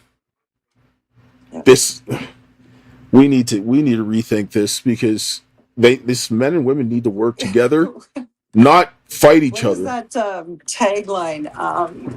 Oh no, it's like make make strong men attractive again? Will that help? You know, like we've got this big hate on for masculine men. It's like, okay, maybe we should just start a movement and just we'll make masculine alpha men, you know, attractive again. This is where we've come to in Canada, that we actually have to sit there and say, well, how would I do that? Because we've been dumbed down and demasculated men for so long that we have no choice as women but to stand up. What choice do we have? Because if the men aren't going to stand up and fight the game that was like literally made for them, we have no choice. We But have to stand up because we're all that's left, that's standing between them and our children. But this is what happened. See, this is why they did this. People that did this, they understand this, but they also understand the way that men are with other men. Men do not do the work of other men. They do not. They allow them to get their consequences because that is what's going to motivate them to do it. And they're like, okay, you don't want to listen, you're going to just feel, and when you do, you're going to come back and you're going to get it right, or you're just going to end yourself early because you're dumb. Right? This is the way that men deal with other men. So when the women come in, they step in, they're actually hindering a lot of the men from doing this because the men are like, oh, and especially the feminized men, because they're never going to do anything until their testicles are in a vice. And that's what they need, is for their balls to get squeezed so they start doing something. And then you get these crazy feminist women, because they want to act like they're men, they group together with the predatory men to take out the men that would do the protecting. And so it's like I don't care what anybody says, feminist's biggest scam I've ever seen in my life, funded by the Rockefellers and everybody else who's trying to destroy us. Right? Whatever little good they came from it, I mean, it was 90% bad. That's all I see. It created a war in the home. Now we're living like slaves. No one's protecting our children. And who's raising our kids? The government. Right. Yep. I mean, the whole indoctrinated system is just all by design. And, you know, we can't, how do you put a man's balls in a vice? I mean, because clearly, you know, threatening his children wasn't enough here when they, you know, went after our kids, and they continue to go after our kids. So sometimes you just sit there and you shake your head and say, what is it going to take? And I've said this openly on every platform I've ever had. What is it going to take for you men to stand up and protect your children and to protect your families? What will it take? Because we are getting down to the nitty gritty, and we've got to push. I'm going to tell people this, and this might hurt some people's feelings, but too bad. The men, I can guarantee you, I can go and find right now 10 men that should be getting the support of the people, and they're not. And they're getting destroyed. One guy, his ex-girlfriend, she was trafficked and got her out, and then she started to blow the whistle, and he was supporting her. They offed her. And they destroyed this guy. Now, this guy would go out, and he doesn't even care. He would do whatever is necessary. But they destroyed this man. And I see there's other men like this that were doing this, and they're getting destroyed. These are the men that people need to go out and get them the help that they need so that they can go in front of the other men, because when other men see these men doing these things, they're going to start thinking twice, because then the women will be like, well, why aren't you doing this? Look at what so-and-so is doing. Because they're going to be like, why aren't you doing this? And then they're going to end up getting the pressure from the people around them. And then how are they going to look around at their children going, well, I didn't fight hard enough for you, but these guys over here, these men, they're fighting like champions, and you're being like a chump. That's where they're going to get that, where they're going to get the actions. They need to see the actions of the men that are actually doing the work, whatever it takes. This is the only way you're going to get the other men to start doing things. It's the only way. Yep. Yep. Yeah. And it's just that fear now is, oh, they're going to off me. They're going to whatever. Well, I don't know. My family is longtime veterans, has been involved in service, and that was never a question out of my grandfather's mouth. I might die. You know what? After these last 6 years, death would be easy than dealing with this. Like, do you know what I'm saying? It would be more merciful, because what they did with my youngest daughter and my oldest daughter, that's worse than being dead, because you can't do that. You separate a parent from a child for no good reason. And I know full well there's some filth going on around them because the other kids were acting out. And then my daughter's left in that situation.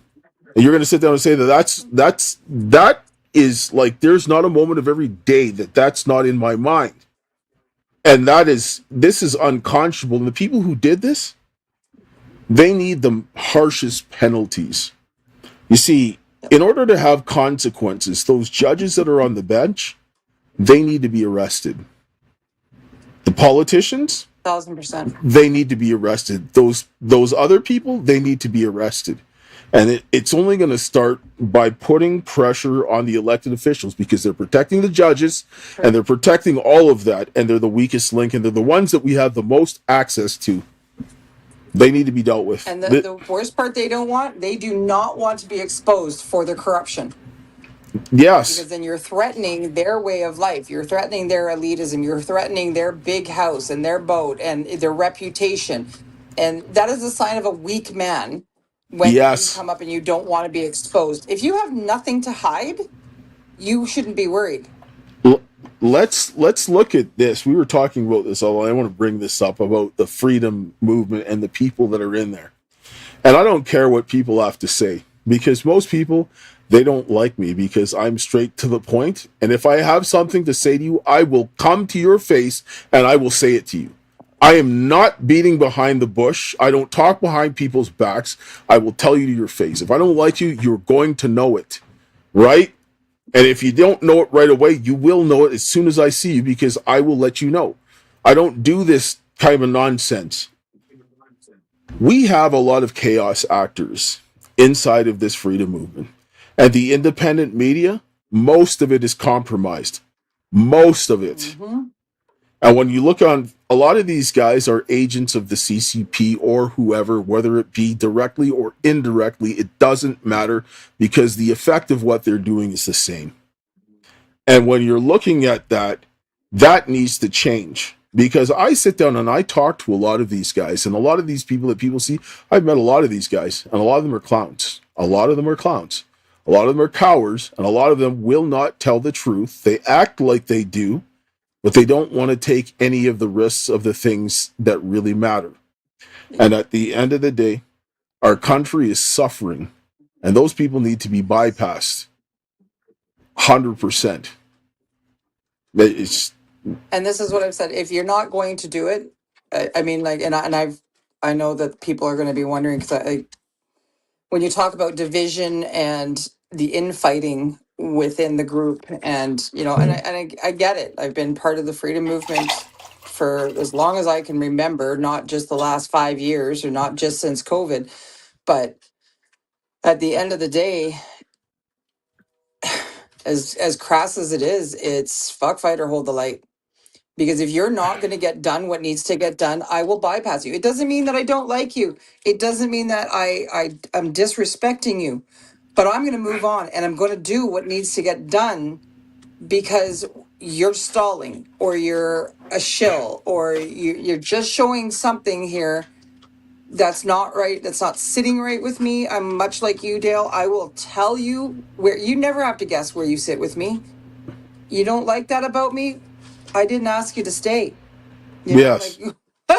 It's very point blank simple, but at the end of the day, I've got to get done what needs to get done. And I welcome everybody in with open arms, but I will sauce you in 2 seconds if you think that you're going to come in and infiltrate or you're going to cause division or anything like that. I'm not going to tromp on you. I'll call you out and we'll move on. And that's exactly what I've done with Living Skies United. Just let's move on. I am just going forward and I'm going to do whatever it takes to get it done. Well, the way I look at it, if I do what's right and do things a certain way, you're going to show your hand and that's really it. And people are going to see who you are. And that's really all there is to it. Because people can say what they want, but actions show you who the person is. That's right. And I mean, oftentimes, as God says, the enemy will take just enough truth and wrap it around that lie to make it believable. And we are seeing that every single day, especially in the judicial system. Just take enough truth to wrap that lie up and make it believable. And We've got judges turning over things. We've got catch and release. We've got, rapists. We've got this, MAP. Sorry, I but if you mean, support MAP, you should be you mean, shot on site. pedophiles? Like, I mean, Yes. Yeah. they say, that's pedophilia. I don't care what they say. It's pedophilia. It is. It 1,000% is. But if you want to hide under the guise of, we just had another incident here in Regina where Globe Theater had a bunch of grade 9 kids out there, and it was everybody's raving about it because, it's a First Nations Little Red Riding something, or Little Red, I don't know, whatever. And it's a drag show. And they sexualized this drag show. And thankfully, the teachers were like, okay, pull it. And they got the grade 9s out of there. But people are like, it's art. It's a plus 18 on their website. And Globe came in and said it's plus 14. And these kids had fake titties bounced in their face. Kids were crying. And what is wrong with people? And why are we allowing this to happen yet again, where you did not go to the parents and say, hey, this is where I'm taking your child? What are we doing here? What are we doing that we are just sitting by taking this? Because this is the evil that they did in feminism. When you indoctrinate the women, you destroy the generation, because who lays the foundation of that child's mind and the way they think and their character? It's the mother. So if you indoctrinate the mother, you're going to poison the children in a way that it's almost irreversible because of what she does. Now, when you're saying, like, they have a good old boys club and they're allowing the women to go ahead and do what they want, and they let them do this because they can accomplish things and they protect them so that they can do these things, and then they just make you look like some crazy lunatic or like an abusive man if a man stands up and says something. But then there are men that just come up and say things. They don't have to go out and attack them, but they just lay it out what it is, and then the government comes after them. That is just the way it is. But at the end of the day, they're using these women. Because my ex-wife was like this. She was all okay with all this kind of nonsense. And I said, absolutely not. I said, I'm not going to let the government tell my child what is and isn't. You're not going to give that filth in school. I'm going to tell them what's going on. And then whatever they do as an adult, if they decided they wanted to go off the rails, then that's them. But I'm not giving that to them as a child. They're going to learn how to think for themselves. But she thought otherwise, and that's, I can see why they wanted my daughter to be with her, so that she would be like this kind of nonsense. Because you look at my oldest daughter, she's absolutely not like that. They tried to do that nonsense in school, and I said, like when they were starting to bring it in when she was in school, and I said, no. I said, you're a girl. I said, you're a teenager. Being confused is normal. Don't worry, you'll figure it out. And when she tried to do something, I said, no, you said you want to get the top. I was like, no, you're going to do some exercise. We're going to work on your core because you're young and everything else like that, and you'll be fine. And then she got older and thanked me because she was like, yeah. I said, yes, I understand that you're confused, and that's just the way it is, and they're not going to push you into doing that stuff, and you would have did something that you would have regretted. And then, she would tell me, like, oh, well, my friends, I'm like, I'm not your friend's parents, right? And I don't care about your friends. Yes. I'm your parent. I am not your friend. I never, ever signed up to be a friend. I signed up to be your parent. And that was my God-given blessing by actually having you. In no way, shape. Now my daughter's older, and she has her friends, and she still says, my mom's my best friend. But she's at a stage where she's older, and we can hang out as friends. But she knows dang tootin' well, I am your mother first and foremost. I'm not here to appease you. I'm not here to stroke your ego.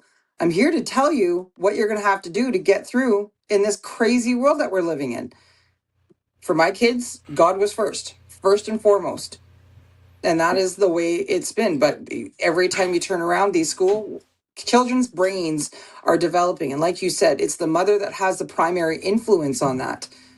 So by the time they're 5, they have already learned the basis of everything they're going to learn. When do they start school? 5. That's when the molding starts. Because you take what they've learned, and if you feminize or if you radicalize the mother, for 5 years they've heard this nonsense, and then they get them into schools, and they start molding that base. Yes. And then that's where the conversions start happening, and that's where the confusion starts happening, and they're Yes. susceptible to it because they've had it at home for 5 years. Yes. And people have to understand something. Like, okay, like you remember Michael Jackson from Saskatchewan, who ended up spending all this time in jail because he was trying to protect his kid from the shots, right? Yeah. Like, this is a guy that should be getting help because he's there to protect his family. Where who was helping him? Nobody, almost nobody, right? Yep.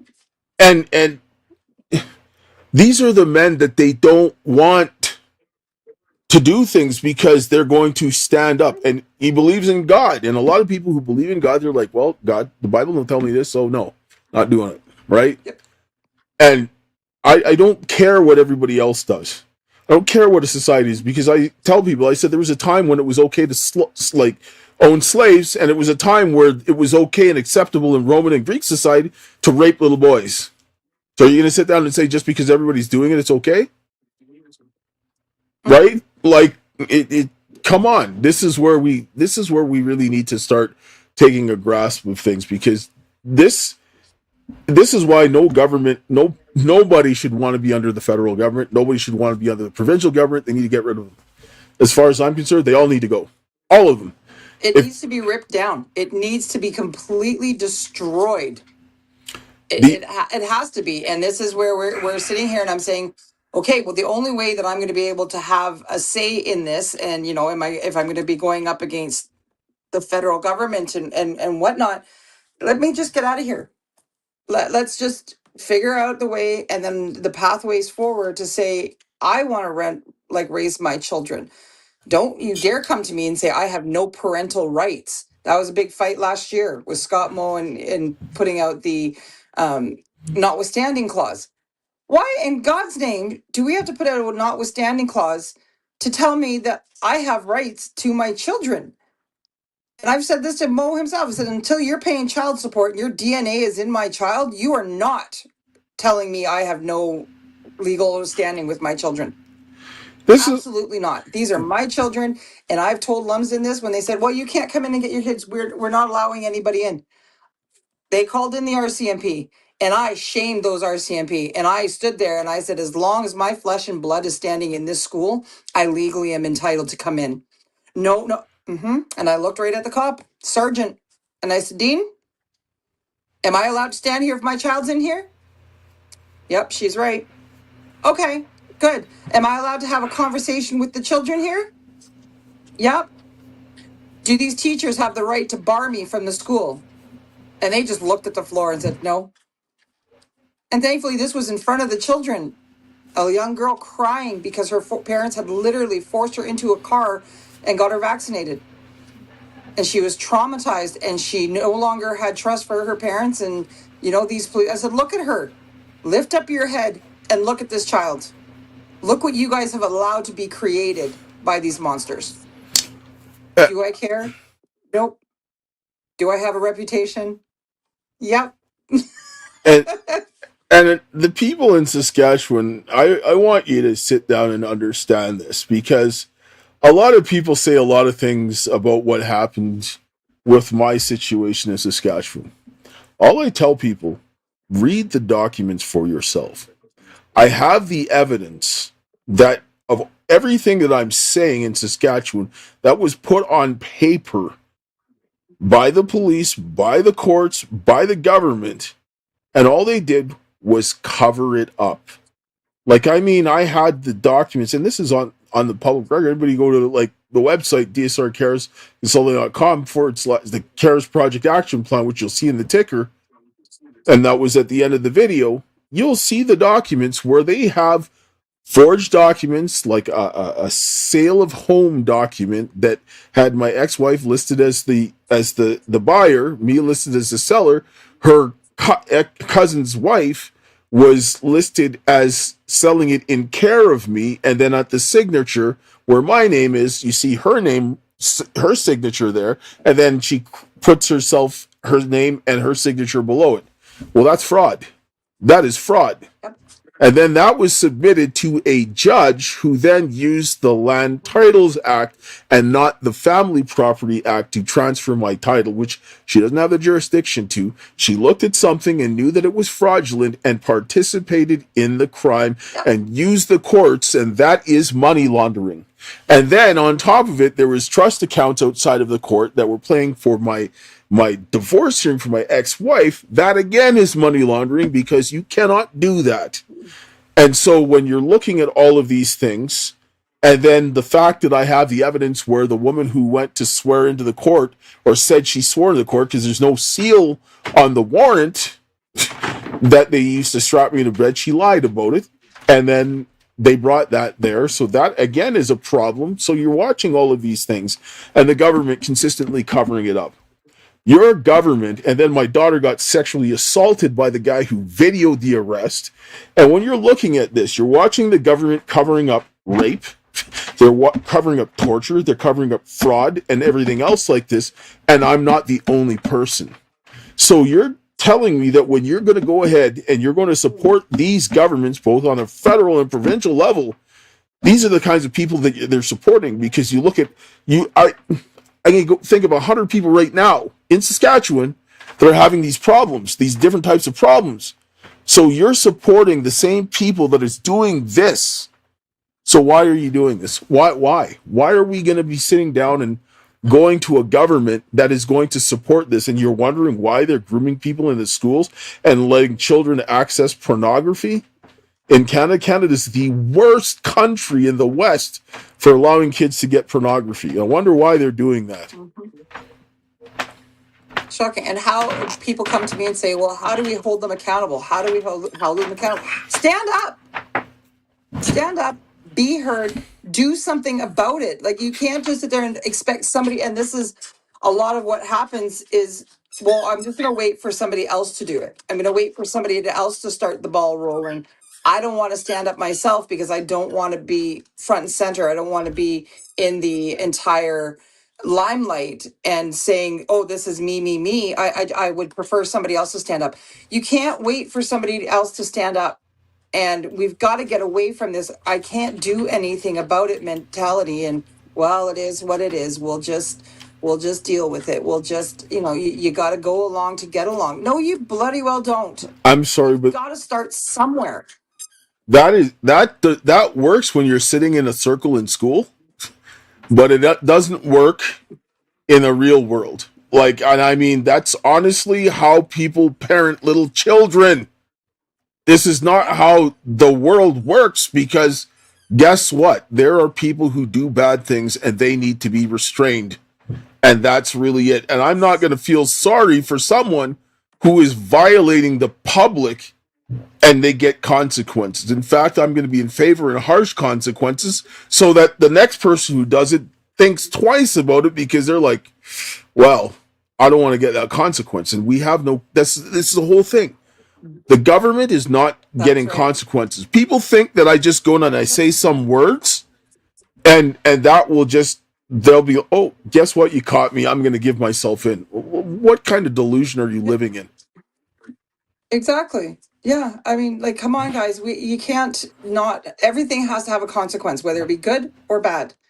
And now we have a country where there is no bad consequences, for wrongdoings, for violent acts. We've got people that are sitting in jail longer for misdemeanor out at Coots or down at the convoy than people that have raped and killed. Yes. That is unbelievable. We are a laughing stock. Our justice system is a laughing stock. But as long as we keep sitting on our laurels saying, well, I can't really do anything about it, nothing is going to change. Nothing is going to happen, because you're all sitting down on your couch saying somebody else will do it. Yes, and I'm going to raise this issue because this is a huge problem. People don't understand the level of this. There's a racism problem in Canada, whether people want to admit it or not. I don't think the average person is racist. I think more people are ignorant than anything else because they don't have the understanding. They're being indoctrinated by the media. But there are a lot of actors that are very, very deliberately racist. And they're creating problems for people because they're leading people down the wrong path. You go to the average person, if they were getting pulled out of a burning building, they're not going to care what that person looks like as long as they pull them out, right? And so when you're coming in and people are making decisions, whether it's race, religion, I don't give a damn what it is. Because at this point in time, either you're on team I don't like pedophiles or team I protect pedophiles. That's it. Yep. Because this is where we're at this point in time. And if you're on team I protect pedophiles, you're a part of the problem. You need the same punishment as them, as far as I'm concerned, because that's really it. Absolutely. So I can forgive a thief because a thief is less bad than a pedophile. Right? Like, I'm not sitting down and saying that I want to have sanctioned criminals, but if somebody like stole something when it's a kid in the past, I don't care. Are you a pedophile? Yeah. Because I can rehabilitate the thief, but I can't rehabilitate the person that's raping the kids. I can't. Right. So Nope. we need to prioritize on what's happening, because our government, what people need to understand, our government is the biggest human trafficking organization in this country. And they're the facilitators of all of this. And what do? Why stay within a system that is facilitating the demise, the torture, and the ruination of the next generation? Yes. We're not doing this anymore. One thing people need to understand, Canada, over 90% of human trafficking victims in Canada are Canadian. Traffickers come here to find victims to traffic. And the reason being is the way our school system, because the indoctrination begins in the schools, and they take away they steal away the affection and the trust from your protective parents and give it to strangers. And this is what's preparing you to go into the arms of these people. And we are to a level that is beyond what I see in the United States. People talk about California is bad, yes, but Californians are still better than Canadians. Sorry to say it, but it's true. We breed and teach Stockholm syndrome from a very young age. Yes. Stay with your abuser, love your abuser, and that's what we teach. You know, I mean, you look at the fact that when you get called out on a domestic violence, we had to change the law because we couldn't rely on the victim to maintain the statement against the abuser. So then we had to take that away from there, and we had to give police the option and the I guess the discernment to charge the abuser or not. Right? Well, we'll just throw it out because we're going to get called back. Because it's Stockholm syndrome. But we know that, and it doesn't just happen within domestic violence. It's happening across Canada. It's happening in our schools. It's happening in our homes. It's happening everywhere because there's no consequences that are harsh enough for you to stop the behavior. You can't even give your kids a licking anymore. Let me tell you, I gave my children a licking. 1 licking each. They never did it again. They're fine. They're good. But you can't either. You have the consequences have to outweigh the benefits when you're breaking the law and when you're doing this underhanded stuff. Some point in time, it has to happen. And for me, I'm very much like you, and I say 12 cents. There's a 12-cent fix for pedophilia, for sexual assault, for rape. You know, I'm not rehabbing you because I'm a survivor. I know what it takes to get through this, and I don't get to just be rehabbed. I don't get to just go about my business. I will forever be a survivor and a victor over that sexual abuse, that rape, that molestation, all of those things. But why does he just get to get rehabbed and go on with his life and do it to somebody else? Do it to another child, do it to another person. But it's all these because the consequence wasn't hard enough. It's always these feminist judges or the feminine men that are judges that are doing this. It's what I see happening all the time. Because they talk about like the whole issue with the men and males in the female spaces. Men and women have some common area, but men need their own spaces and women need their own spaces. And they were for good reason. Absolutely. Because you're in a society, and men understood this, they want to protect the thing that values the most to them, and that's their wife and their children. Right? Because if somebody harms your wife or your child, that means that somebody may end up paying with their life. This is just the way it is. Because if you catch them in the act, you're probably going to kill them because you're just going to lose it. Right? So you wouldn't put your wife or your child in a position where you know that there's predatory men, because you're like, then I'm going to why would I do that? Because even if I go and solve the problem, I can't undo the harm that was done. Right? Like, it just, so we need to go back and have more common sense, because now predators have more access, unprecedented access to women and children in a way that they did not have before. And it makes it almost impossible for the men who are trying to protect women to protect them, because there's just not enough of us. And now the predators are getting moved up into society, and they're coming together, and they're trying to pick out all the. So why that term toxic masculinity? Toxic masculinity is only toxic to pedophiles, right? That's right. Because the people who are going to be on the receiving end of the man protecting his family and his loved ones is going to think that that's toxic, but to everybody else, that's protection. And we need that. That's right. Yep. Absolutely. And if you're going to be an abusive ass to your wife or whatever, again, if the consequences were harsh enough, you wouldn't be out there so willing to abuse people.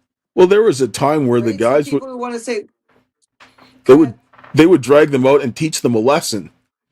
And you want to do that again, it's going to get worse.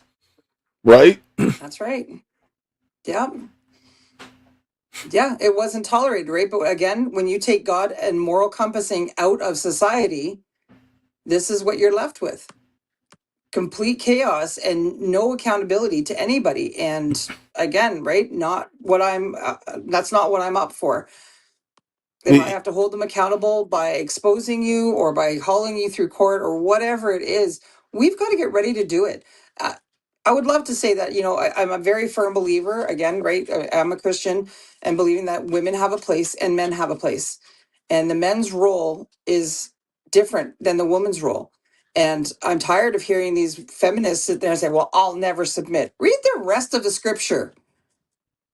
I don't want to be the lead. I don't want to be the head of my household. I want a grown man to be the head of my household. I can submit so that I can raise my children. Let's actually look at that word submit, because a lot of people take offense to it. That word that they use in the Greek, it's actually a military term. And in warfare, the man is the protector and the commander, because he's got to deal with all the other men that are going to try to do harm. So are you going to tell a man how he needs to deal with another man, or are you going to let him handle his business? Because submission is submitting to the love and protection of your husband, so you don't have to worry about it yourself and break your brain. Yes. So why don't you want that? Why not help him and do the things that he needs? Because you want to feel good, and you want to have the security and the love. He wants respect and loyalty. That's it. Like, because I tell my daughter, I don't care about my feelings. Most times I feel bad, so who cares? It doesn't affect what I do, because I do it because it needs to be done. That's the way men are supposed to operate, because we're supposed to be protecting the ones that we love. And so that's what you want. And when a woman gives that to a man, she'll get further with that man than trying to fight with him, because he can't fight the war outside and come home to a war in the house. It's never going to work. That's right. You're going to destroy him. Yeah, it's like, I want peace at home. No, you want somebody to comply, because you are toxic, in fact. But at the end of the day, to have that protection and to have that, men are physical, women are emotional. This is why, again, right, the whole entire collapse of the sexual immorality that's going around now, and this casual dating and this friends with benefits and stuff, and women thinking, well, if men can be out there just sleeping with anything, oh, so can I. No, you can't. You're not physical, you're emotional. And every spiritual chain that you make when you're sleeping around and you're in your hoe phase, which now this is cool. We now have a hoe phase for women. We were not designed to be hoes. We get emotionally attached, and then you've got women that are bitter. They're vindictive towards men. They make false accusations towards men because they just have never been loved properly, and they're looking for love at the bottom of a condom. And That's not okay. no, it's not. And it people don't understand. Men are not like, they took the worst men and they glorified this. And I can guarantee you, a lot of these men that are running around with these women, they had some woman that broke their heart. Men, we're wired for loyalty. Loyalty, we will do crazy things for loyalty because it is extremely important to us. Loyalty and respect. Like, you can show a man no love and it's not going to be a big deal. Disrespect him and you're going to see the devil come out, right? Like, that's the way that we're wired. So when a woman comes in and does things, and women don't understand that they can do more damage to a man than anyone else can, because it isn't just the physical damage that you're talking about. It will cripple him on the inside in a way that nothing else can. This is why they're like, oh, if they can't defeat a man, they'll send a woman to do this. Men need loyalty, and they want loyalty. And in fact, more men want loyalty than women. Women think that men just go around sleeping around. They put those people out there to do those things. But that's not what most men want. Men who do this are weak and they can't control themselves. And when you have that type of weakness, you're a liability, because you watch those men and problems follow them. People are like talking about, for example, somebody was saying about the Bible and polygamy. I said, you watch every polygamist in the Bible. They all had problems, and it was because of their polygamy. Yep. And the first polygamist was a descendant of Cain, and he said that he was more wicked than Cain. So do we want to follow that example? No. Yep. And there's been, history of weak kings, weak leaders being taken down by women. Even just Jezebel, right? When you look at the Jezebel spirit that comes on, and women are trying to be this dominating force and control, like you said, men want loyalty. It's what their hearts crave. Women want protection and intimacy, right? When you start messing with those two, you don't have a stable foundation for any relationship. And now it's so easy to go be like, well, I'm just going to replace you, right? Cheating is not a big thing anymore. There's no consequence to cheating. So everybody and their dog is like, well, you didn't give me what I need, but you can't communicate. It's too easy to walk away. And society has just gotten so far into what is easy, what is quick. If it's broken, you don't fix it. You just go out and buy another one. It's like what you said, Jezebel. I was actually doing a deep dive into feminism, and I found some very interesting things. For one, Jezebel, she was a high priestess of Baal or Astarte or Ashtaroth, which is the fertility goddess. Now, if you go to read The Creation of the Patriarchy by Gerda Lerner, who everybody talks about the patriarchy, she associates female sexual liberation with the fertility goddess, and also Eve's disobedience to the fertility goddess, and basically aligning with Satan, which is the role inversion. So when you look at what happens when these types of things get to effect, when you have women running and usurping the power that the men have in order to get this, because the women cannot get the power that the men have from the men without another man. This is why Jezebel used Ahab, and it was the worst. It was worse before that than anything else before, because it was a woman who was running a man who doesn't understand the same consequences. Because, for example, she killed Naboth to steal his field. Ahab wouldn't do that because he knows the people would kill him for that, right? But she didn't care. But he allowed it to happen because it benefited him.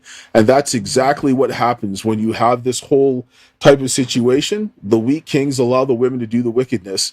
And what happened to the men that were serving God? They were in caves and they were getting killed. Yep. And it's a tale as old as time. Yes. So why do we keep being hell-bent on reliving the past and expecting a different future? I mean, stupidity. That's right. It's the definition of insanity. Doing the same thing over and over again, expecting a different result. Sodom and Gomorrah. Cain and Abel. Come on, guys, focus. Even if you don't believe, you can't, if you're not a believer, look at what's happening in society. Look what's going on and see how many times we were repeating history over again, trying to change the outcome, but not actually changing anything. We're just going through it all over again. You want to talk about, what happened 250 years ago to our First Nations, or what happened with our Black people, or what happened with the Irish. So we're going to just continue rehashing this. We're going to throw money at it and hope that that's going to reconcile something. We can't just keep going through this over and over and over again, expecting a different result before we stand up, allow our men to be men, our women to be women, bring the family units together, do what's best for our children first and foremost, and expect a different result then. But up until then, You know what, man? Like, honestly, like what they were supposed to do with the Emancipation Proclamation, 40 acres and a mule, give you some land and some implements to work, and go figure it out. That's really what needs to be done, because handing people over money, I'm sorry, that's not gonna fly. It's not gonna help. They're gonna be broke. What you need to do is give them the means to survive and say, do it yourself. We will help you. Give them the tools. Yes. And then you have what you need. Go right ahead. Because you can't, we live in a society, and like you were talking about, some of the natives says it's our land. Well, yes, that was true historically, but other people are here. And you didn't conquer the British, you just didn't. So you can't sit down and say that you have any rights to sitting down and saying that you're just going to kick everybody out. That's not going to work. Society's going to fall apart. Mm-hmm. So be realistic. The people here that are alive here today, they weren't the ones who killed your ancestors. They were not. Some of them are idiots, yes, don't get me wrong, but not everybody. The average person always exist. The average person is not. So let's be realistic and figure out how we can live in this situation the way that it should be, because I'm not looking to be above anybody else, and neither should anybody else, because if you create a class-based society, you're creating a system of slavery. Everybody should have the same protection from the law, regardless of your financial situation, and then everybody has the opportunity to do what they want based on their skill set, because you can't make a 5'2" person a center in the NBA. You just can't. They don't have the skills. But you can give them the opportunity to make a decent living doing something because they're 5'2" and they can't be a center. That's right. Yeah. And DEI needs to be completely abolished. We can't keep going around this again and again and again. And for me, honestly, separation is the only way to start again and to become something different and have more of a voice in our, and watch. Then the horrible side of me is like, then I just want to sit there with a cup of coffee and watch Canada implode, because you did it to yourselves. You won't stand up. You won't change things. You want to keep rehashing the same thing. We just had a report out from the Regina firefighters. 680 overdoses this month. 680 overdoses. Now, that being said, I get that that's not 680 individual people, but 600, our firefighters are now having to respond to our overdoses. And we can't get a government. You telling me that you don't know where the drugs are coming from? Yeah, they do. You're telling me that you can't tell that the majority of our homeless and addicts come from our First Nations people? And the First Nations people just got another $40,000 in their bank account without any sort of rehab or training or anything. And now you're wondering why we've got 680 responses with Narcan or overdoses? The government. You guys are not yet in complete disbelief and anger. Why is nobody getting angry at what is happening? We want to sit there and we want to, honor our First Nations, and we want to do this and we want to do that. Why aren't you angry enough to get out there and do something about it? Why aren't you angry enough to get out there and hold the police accountable and the drug squad and the politicians? Because it's easier to give a land acknowledgement than to actually do something. They want to feel like they're doing something, and they're going to say and pay lip service, but they're actually not going to do anything. Because if they wanted to do something, they would get them the things that they need, because I said, if they had individual property owner rights and they were going to put in water, everybody would have water, because they would have to deal with the people directly and not just the government. Because the people were like, well, I have my property and I need my water to do my business, and you need to do that. Otherwise, they're going to have problems, and they can't sit down and say, well, you're not going to get your hand out because they got our own property. I'll go build myself a house if you don't want to. Give me something, and then to hell with you. I'm not dependent on you, and that's the whole point.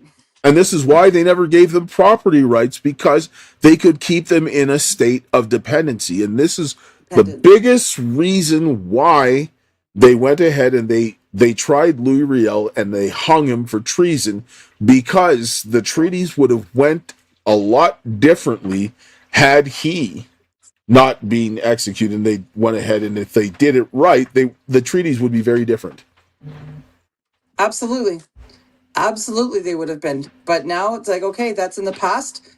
Clearly, we haven't learned anything from it. And now we've got to go forward. And now we've got to look at the past and put it right where it is. It's in the past. But we have to fix it together. Yeah. And how do you fix something 250 years ago that I wasn't part of? Because sending money isn't going to do it. No. So if land titles are what it is, great, then but we're not going to get that way by staying part of Canada. I'm sorry, not sorry. I said what I said. We are not going to be able to change all of Canada all of the time, with all of the bleeding hearts, with all of the illegal immigration, the mass importation of these people from other countries with different values and different ways of living, and expecting the government to wake up. Ontario is the problem. Yeah, absolutely. Ontario's been the problem for God only knows how long. What is in Ontario? Ontario is the Sodom and Gomorrah of Canada. If they had a Senate system like the United States, it would have been a lot better, because if every province got 5 senators equally, or 2, whatever you want to do, if they all got the same number of senators and that they were elected and answered to the people, you wouldn't see as much filth going on, right? Because if you had the West and the Maritimes, they could keep Ontario and Quebec in check. Yeah. Right? But because you have Ontario, that's what a new country looks like, in having the ability to implement and hear from people, about that. Whether we go to a Senate-based government coming up, whether we, change things, but we can't keep doing the same thing and expecting a different result. No, we can't. We cannot go. We need to disassociate from the Crown. I don't care what anybody says. We cannot have that system, because they have too much top-down control. The way the Privy Council is set up and everything else like this, they're abusing everything, and they're circumventing it, and they're trying to get accountability away from them. And when things like this happen, this is literally what ends up happening for revolt. And we don't want to have that armed revolt, because we will lose. There is no way that we could outdo the government in that situation. 100 times out of 100, we're going to lose. So don't do it. Like, that's when people are like, "Oh, I got my guns." I'm like, "Yeah, really?" What happens when them drones come when you're sleeping, right? Like, yeah, you're not going to last. You see what the police are driving around. Got now the technology to find your heartbeat. Yes. You think having a big plot of land out in the middle of nowhere is going to keep you safe? Absolutely not. But we can't. Like, you're talking all of these things that are not going to change. If the government wants to take you out, they're going to take you out. So get unified. Get in with somebody else and start standing up and fight for the change that we have to have. And if that means that we have to stay, okay, we're going to change that. If that means that we're going to separate, then we've got to change that. But we have to change our bloody mindsets first, and stop being a bunch of controlled little victims and saying that we can't do anything because we're just slaves of the system. Look at the back of your birth certificate. And if you don't believe that that red number there is your trading number, we don't stand a chance in hell. And like I say to people, they can have those numbers on there if they want. That doesn't mean they own me. I don't care what anybody says, right? Like, they are going to do this, but they don't. And I let them know, because they tell me that. I just say, no, I'm not doing it. Too bad.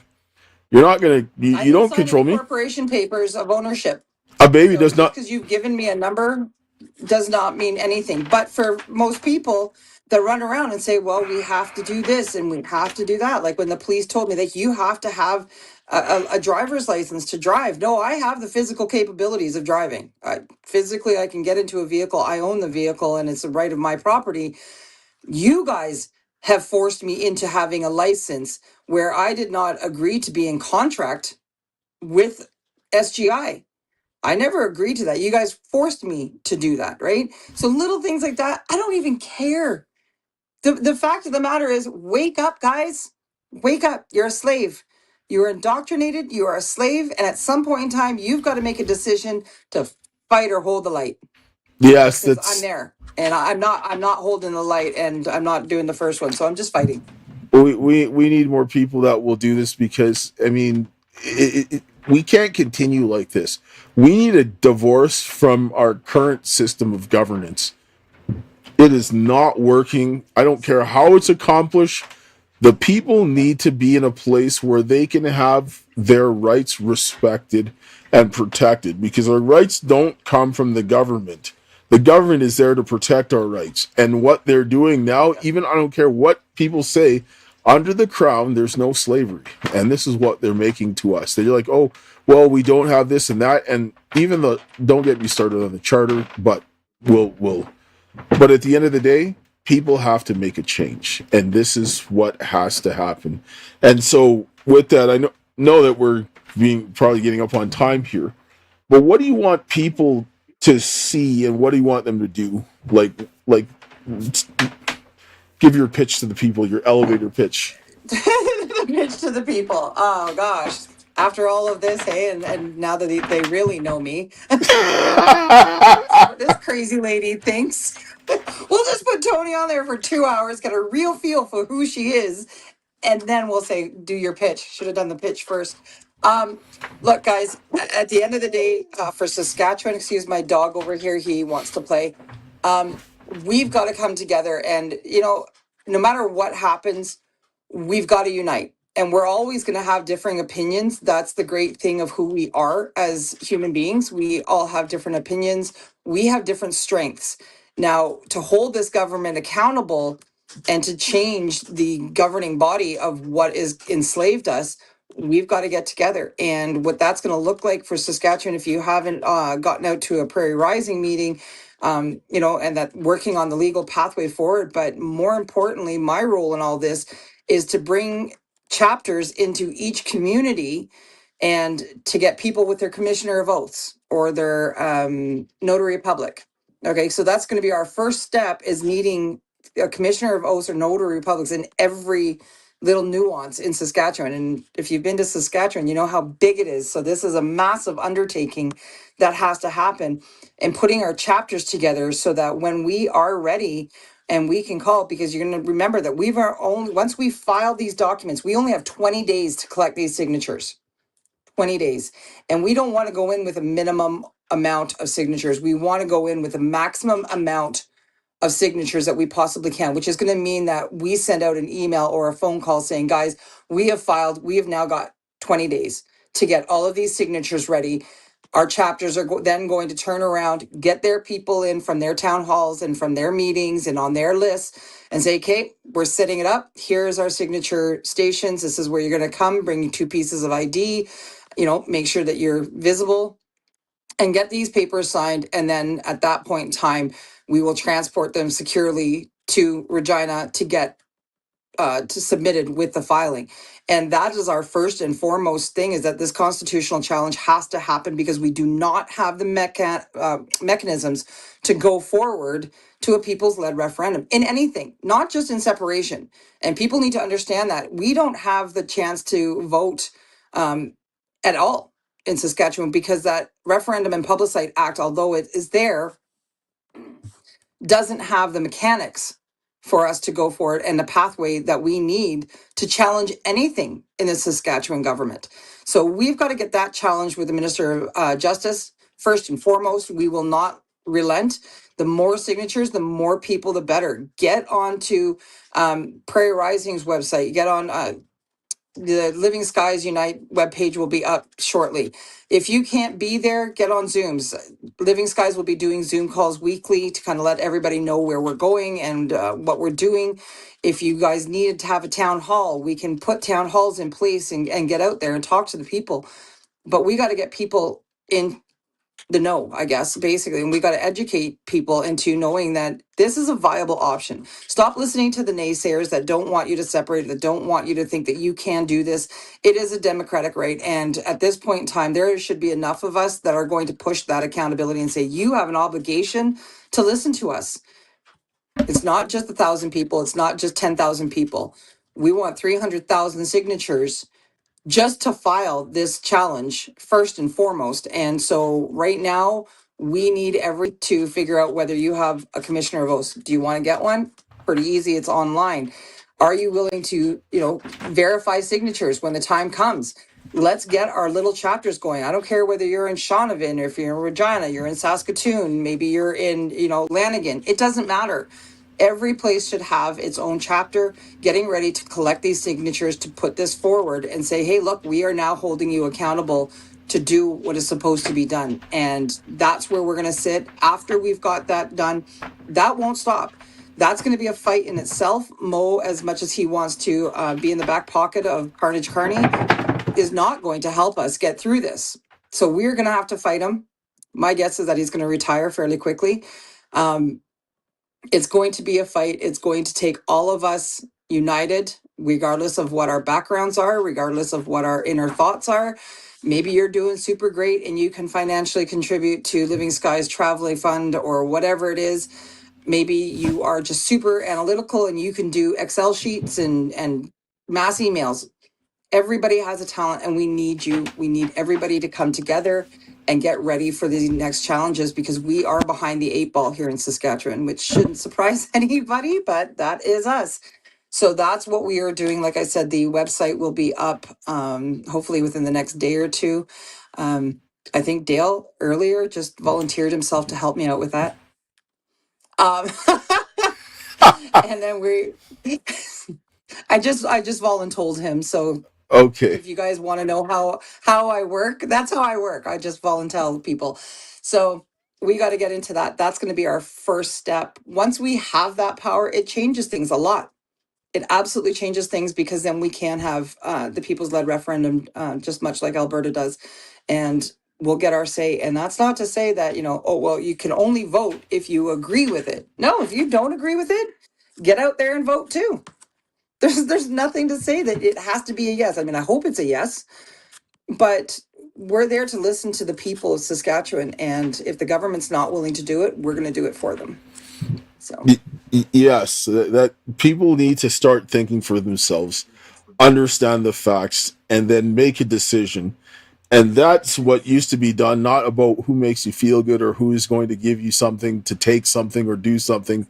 Bribery, no. It's like, what is the results of what is going on? And we've had a lot of smoke being blown up our hind parts, and I'm quite sick and tired of it because now it's time for results. I have no patience anymore for any of these politicians and they're like, oh, give them time. No, time's over. If you can't do it, leave.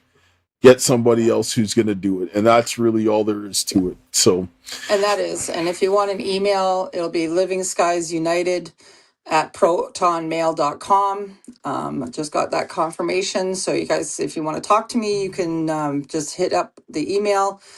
I'm also on the alphacollectionsrecovery.com if you need to get a hold of me personally. And let's just start growing Saskatchewan and get Saskatchewan ready to start taking control of your future. yes. And I'm going to close with a prayer. And after this, just hang up for a minute because I got something to tell you. All right. Yes. Heavenly Father, Lord, we thank you for this day. We thank you for your love, grace, and mercy. We thank you for all the things that you have done. And Lord, help people to wake up to see what's going on because we need the men and the women to come together to rebuild our families, our churches, our communities, and our nation, and to protect the children from these evil, filthy pedophiles is my prayer. In Jesus' name, yes. Amen. Amen. All right, everybody. And thank you for coming, Tonie, and thank you, everybody, for watching.